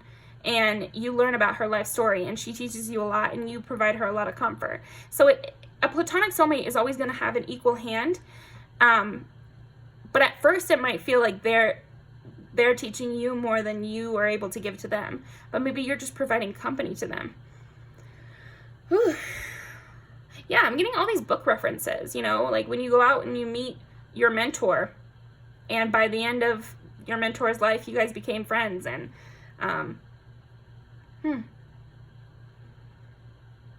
this is expanding my idea of platonic soulmate, actually. Because, yeah, I'm just getting that this could be like somebody older than you or has gone through more things than you.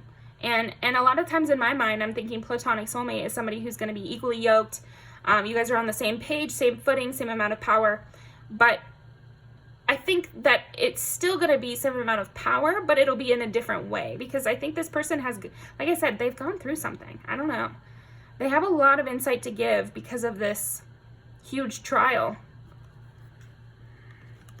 Okay, tell me more about this person. Try to let me see what we're dealing with here.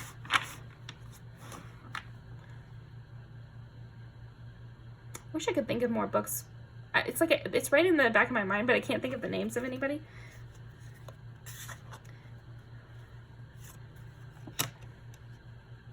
See, now this reminds me of, there's like some Stephen King short story that was recently turned into a really good movie on Netflix, where this guy takes on this kid, and they hang out all the time, and the guy tells this kid his life story, and this kid gives him company and does like errands around the house for him. And then when this guy dies, he leaves his entire fortune to this kid.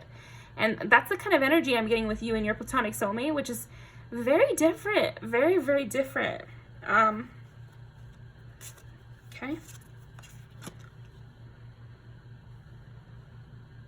It's like you help this person in life and maybe they help you in death. I don't know. This could be a spirit guide, maybe? Which is just wild. It's kind of not what I was even asking for, but maybe you were really close with your grandmother and then she passed away. Or grandfather, or a mentor. This person has a lot of insight, emotional insight, physical resources.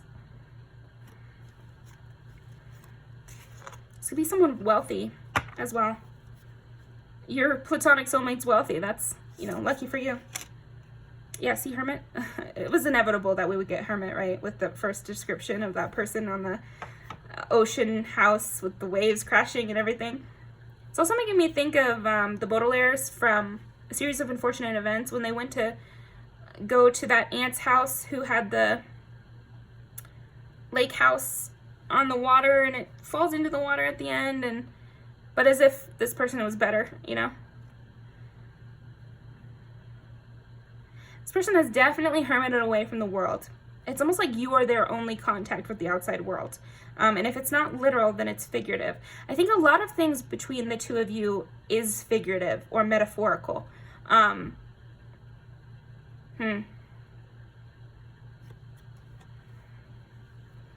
They're giving you something. I think they give you advice, but then they might actually literally give you money in exchange for this wonderful company that you have. And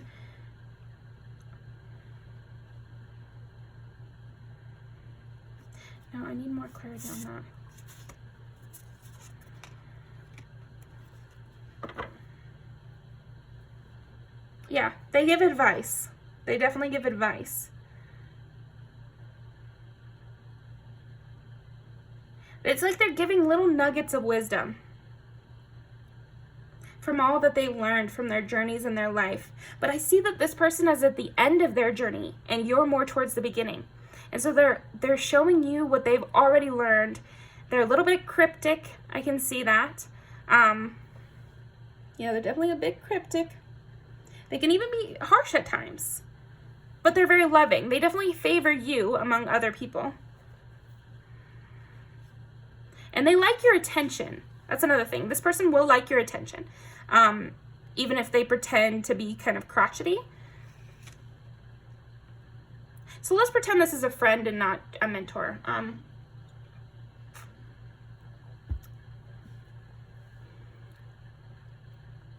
don't see it. I don't know. Maybe this isn't your pile if this is not resonating, because I'm really just sensing that this is like, it could be a senior when you're a freshman. It doesn't have to be like a huge dramatic age difference. It could also just be someone with, like I said, you haven't gone through your trials in life yet, and they have. It could even be like this platonic soulmate is not someone you know for like a huge long period of time, and you're like, you know them your whole life. It could be like you guys have an intense 6-month relationship, but it's so deeply impactful for both of you. Again, maybe you're helping them clean out their garage for 6 months or something. Like, that's the kind of energy I'm getting here.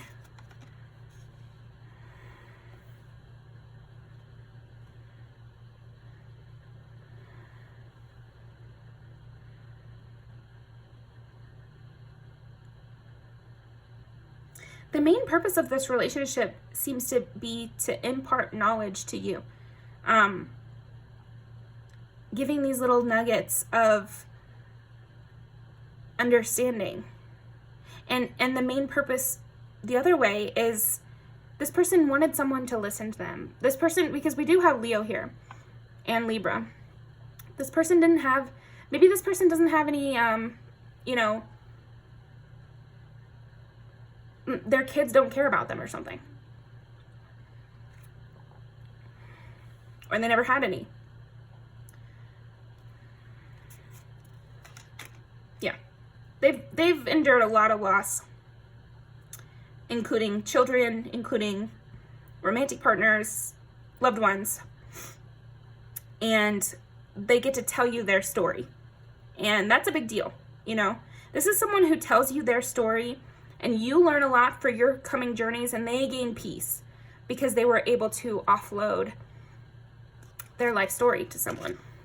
Yeah, this person is teaching you. This person has knowledge, secret knowledge that they are imparting to you.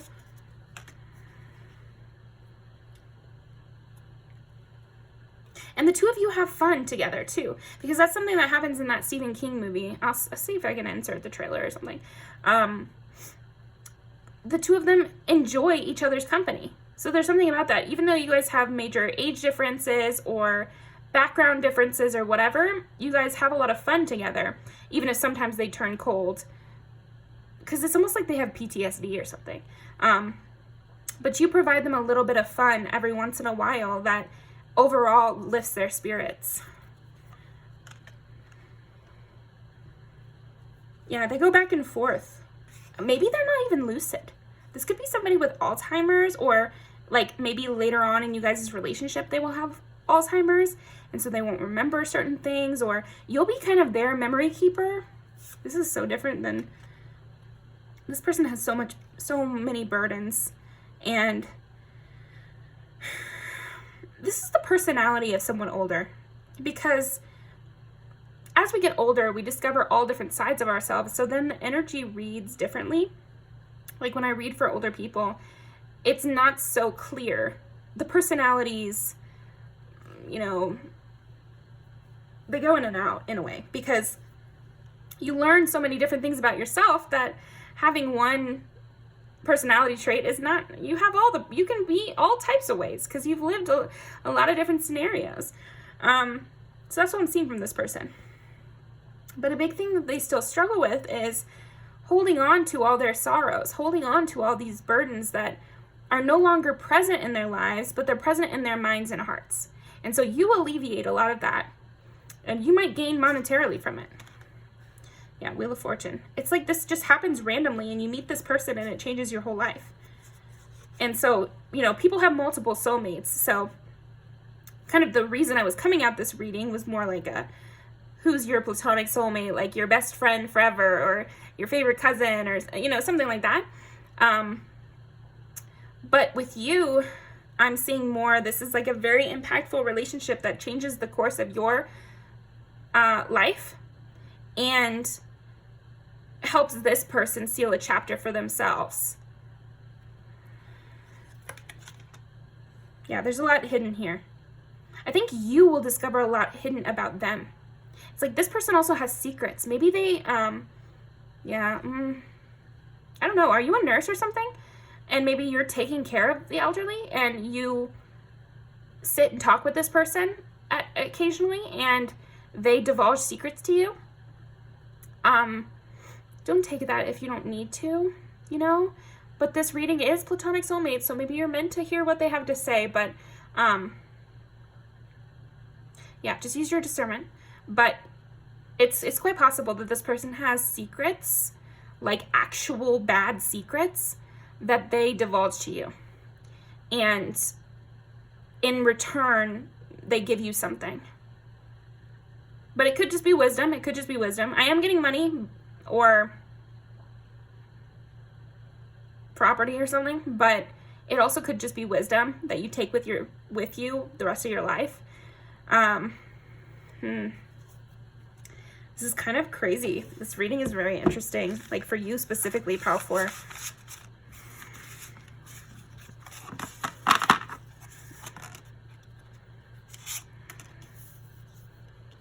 It's like they hand you this secret. They give you this knowledge or this gift that jumpstarts your life in a new direction in some way. Yeah. It's like they give you a secret, and they give you a secret and money, and then that changes the course of your life. Something about this relationship definitely changes the course of your life, though. See, it could be knowledge, or just like new way of thinking. They could change your mindset about something.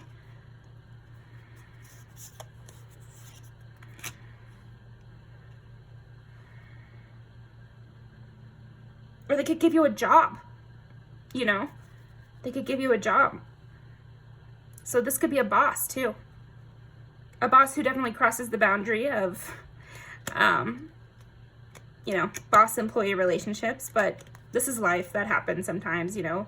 Like this could be, maybe you're a tattoo apprentice, and this is your, apprentice relationships more suit this dynamic I'm seeing. They expand your world, that's for sure. They expand your world.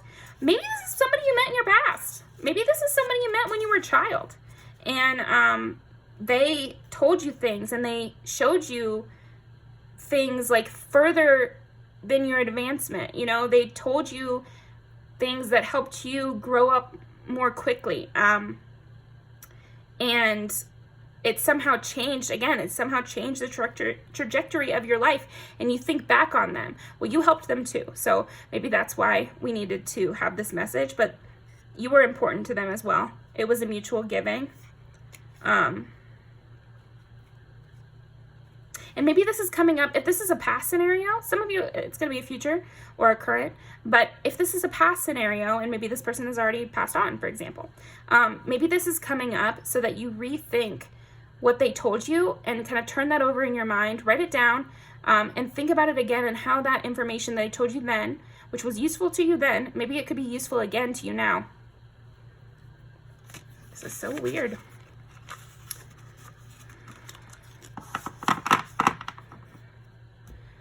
Anything else you could tell us about this? Yeah, they either moved away or they died or something, because they're away from you, or they will go away. You know, could be one of those inevitable things where they're like older or something. Tell me more about this person so I can have a better idea.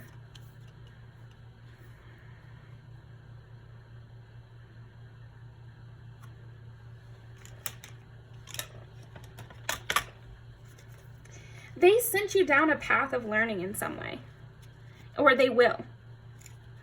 I'm gonna look up something real quick here. Yeah, it's like they revealed uncomfortable things about themselves, and the path, it kind of made you re-look at things or the world. I don't know.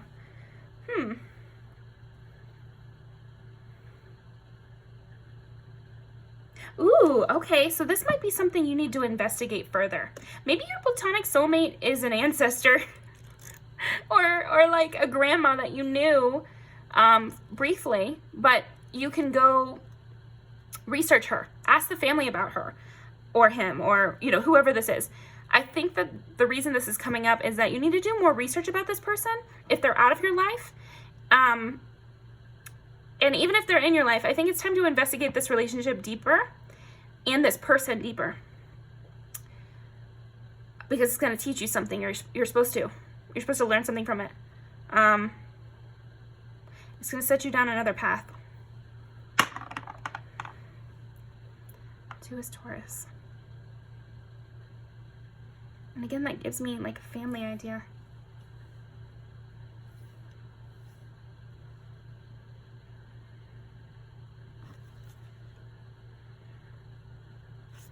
Subconscious dreams. Maybe this person came to you in a dream recently, or has been in your dreams, or will be.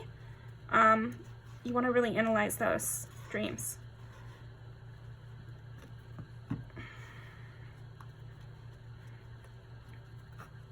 This person was fun to talk to. This person was kind of quirky or weird. And I don't know why I'm saying was. For some of you, this is a person currently. Just take what resonates, you know.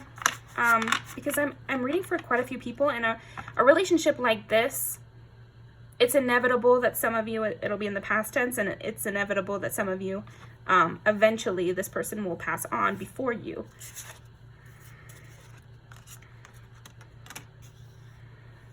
This person had success in life. They had passion in life. They might even have told you about a passionate love affair, for example. Maybe you need to Google that person, who they were with. Or maybe you need to read a book that they suggested to you. There's something about you need to take action on this advice this person gave to you, because it's going to send you someplace. This person got trapped along their path, and maybe now you're taking up this path. What the fuck? This is such a weird reading. Yeah. It's like you inherited something from this person, even if they weren't a family member. You've inherited either, like I said, it could be money, it could be advice, a way of thinking, but I'm also getting it could be a life path. Maybe this person told you their life story, and there's a part in their life story where things stopped short for them. They gave up on a dream.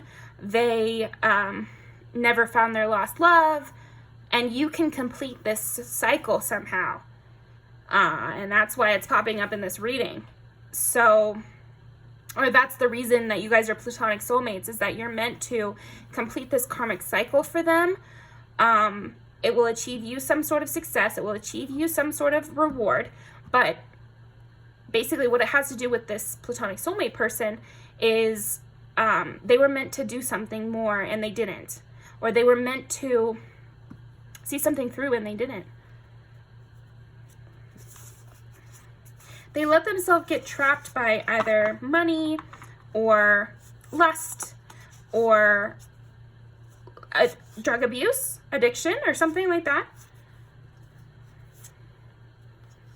But you can go towards this. Yeah, you're supposed to complete this path.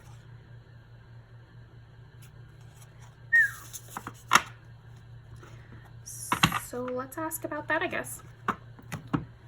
You feel that you're trapped, but you aren't. You're supposed to break out of this anxiety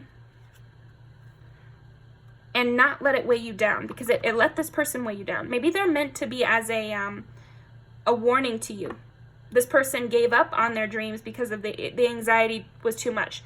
The weight of the world was crashing down on them, and they decided to just stop.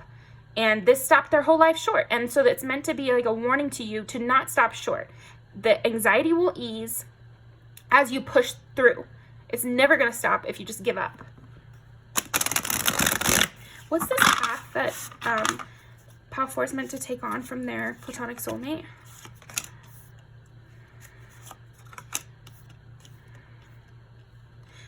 Okay. You're supposed to turn your heartbreak into something. You're supposed to transmute your heartache and your pain into something, like a creation, like a book or a movie or an art piece, a blog. I mean, it's just something physical. You're meant to, okay. So, yep. So, I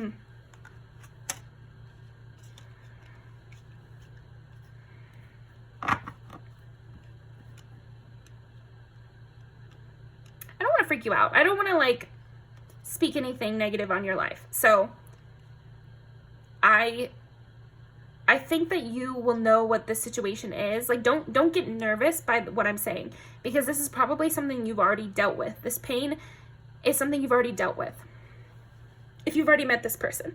So, okay. There's 3 scenarios for this pile.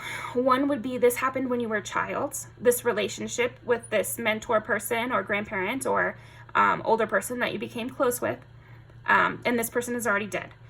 In which case, I think you've already gone through your heartbreak, and now is the time to turn that heartbreak into some sort of art. And that is your purpose, I guess. And you will be rewarded for it. But you're meant to do what this person couldn't, which is transmute their pain. They just held on to it. And so you're supposed to learn from that person not to hold on to it. That won't do you any good. Transmute it into something beautiful. And it might be something where you're writing. You could write a book or something like that. Or like I said, a blog. It doesn't have to be so serious, but it does need to get done for you to complete this karmic circle or cycle. Second group of people. This person is not dead or anything, but you are talking to them now. You're getting to know this person now. You're learning from them now.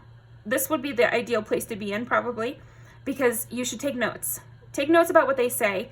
Even take notes about how they look, about how they live, that sort of thing. Start writing about them in your journal, or take photographs of them, or take photographs of their space. Start documenting. Keep mementos from them and that sort of thing. If you're pile 1 and this happened way past, see if you can find some more mementos from them, or pictures from them, or documents from them, or something like that. Because that'll help you in this new creative project that you're going to venture on. Third group kind of more difficult, because this is going to be someone you meet in the future. And so probably you haven't gone through the heartache yet. But the facts are that everyone goes through heartache. Everyone goes through hardships. It's just going to be something that kind of mirrors this person. So when you do meet this person, take what they say very seriously. Maybe you can speed run this karmic cycle. You know, if you start practicing being creative now, then when you meet this person, you'll be able to be creative about what they tell you right away. And maybe you can just transmute their pain for them while they're alive, and then it won't have to be all about you. Yeah. Either way, any way it goes, this person was meant to be a mirror to you and show you a kind of mirror to your pain, give you an opportunity to go a different way. This person gives you an opportunity to go a different way, to start a new life, and most importantly, to transmute your pain using language. So this could also be music, because music is air too. You know, Queen of Swords could be with music as well. Poetry, music, books, blogs, diary, a lot of anything written. Okay.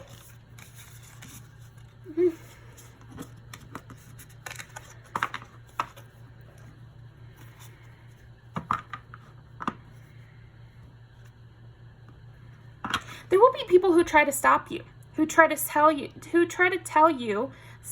interesting, who try to get you off this creative path, or try to get you to think more logically and suppress your pain instead of transmuting it. Those are your enemies. And this person is meant to teach you that as well. Because you're hearing their life story and you hear what happened with them, you see more clearly who their enemies were.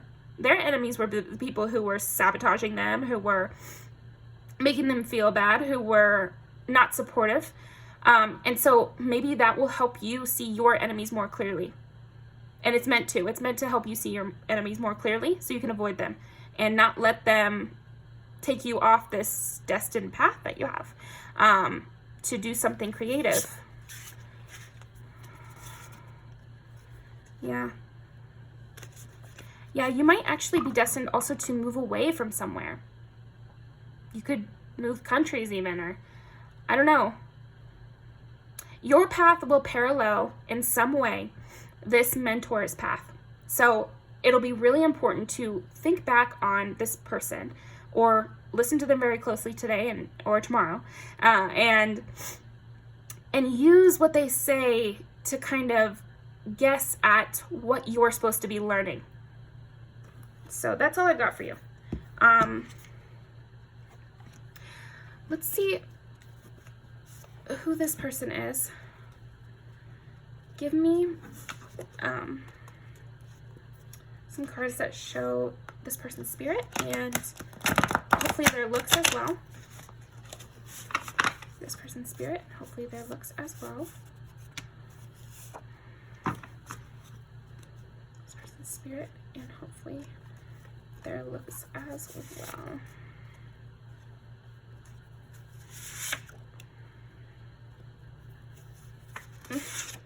Funeral.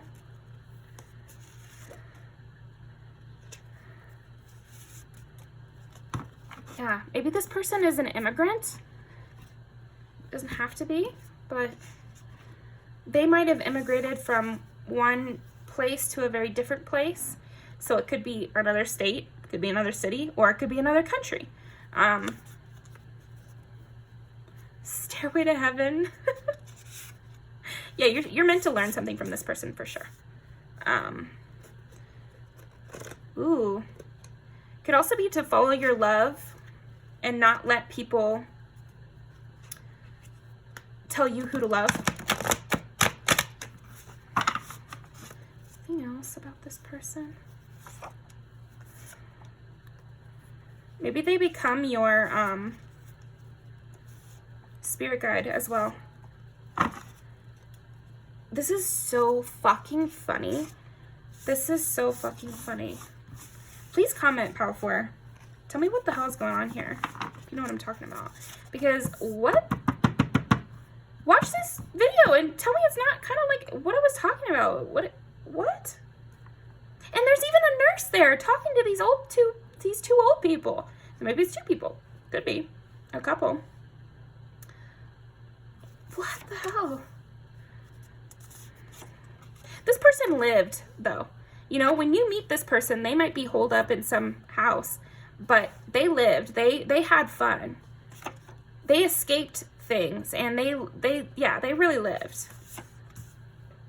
Again, with this, like, this immortality, because I'm just seeing maybe this person dies and becomes your spirit guide, and they're leading you along. This is so weird. Again, this is like, both of these give me the immigration thing. Hurt by Johnny Cash. He's so old in this. And it's like those, oh my gosh, you know what? This is making me think of Great Expectations. The old woman who becomes a mentor. So maybe this is not such a positive mentorship even. So that's a possibility that you find this person to be very cold. And you see them as a cautionary tale more than you see them as a helpful. But I think you help them.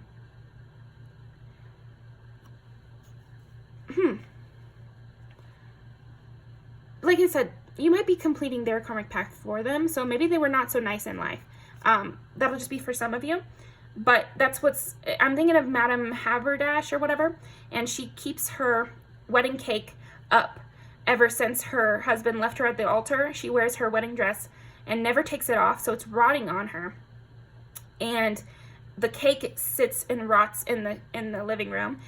She makes her mentor break men's hearts to get revenge over this person who left her at the altar. So it doesn't have to be a positive thing that happened here, but it did teach you something. And soulmate just means meant to meet, you know, and has a contract together. So yeah, you could have learned some hard lessons from this person even.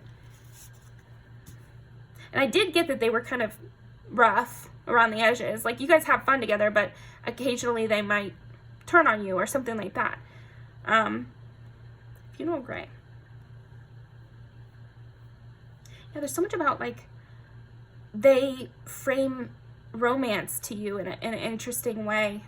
And maybe you're not meant to think of it that way. Again, this person could be either parallel to you or cautionary tale to you, but still a little parallel, but shows you where not to go kind of thing.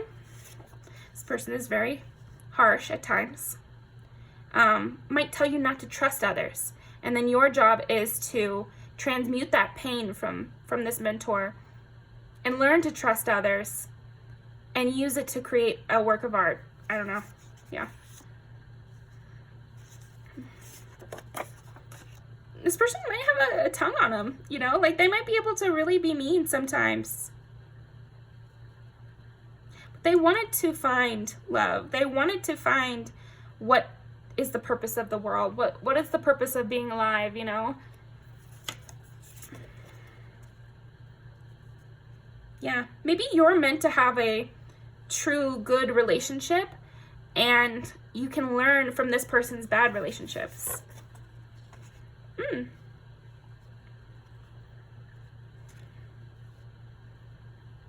It's like you almost complete their karmic cycle by you having a positive relationship that is not tit for tat, that is not full of deceit and disgusting kind of energy. And you learn from hearing this person's story that that's no way to live.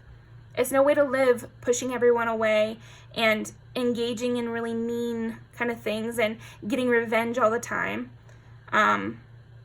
So yeah, you'll have to tell me what this is all about. I'm going to link these down below. I'm also going to link Vry Evolution Tarot's video down below, all about your next, your next long-term commitment relationship, and when and where you'll meet that person and everything. So yeah, I'll be in the comments over there. Thank you so much for joining me on this wild ride of yours, and I will see you next time, okay?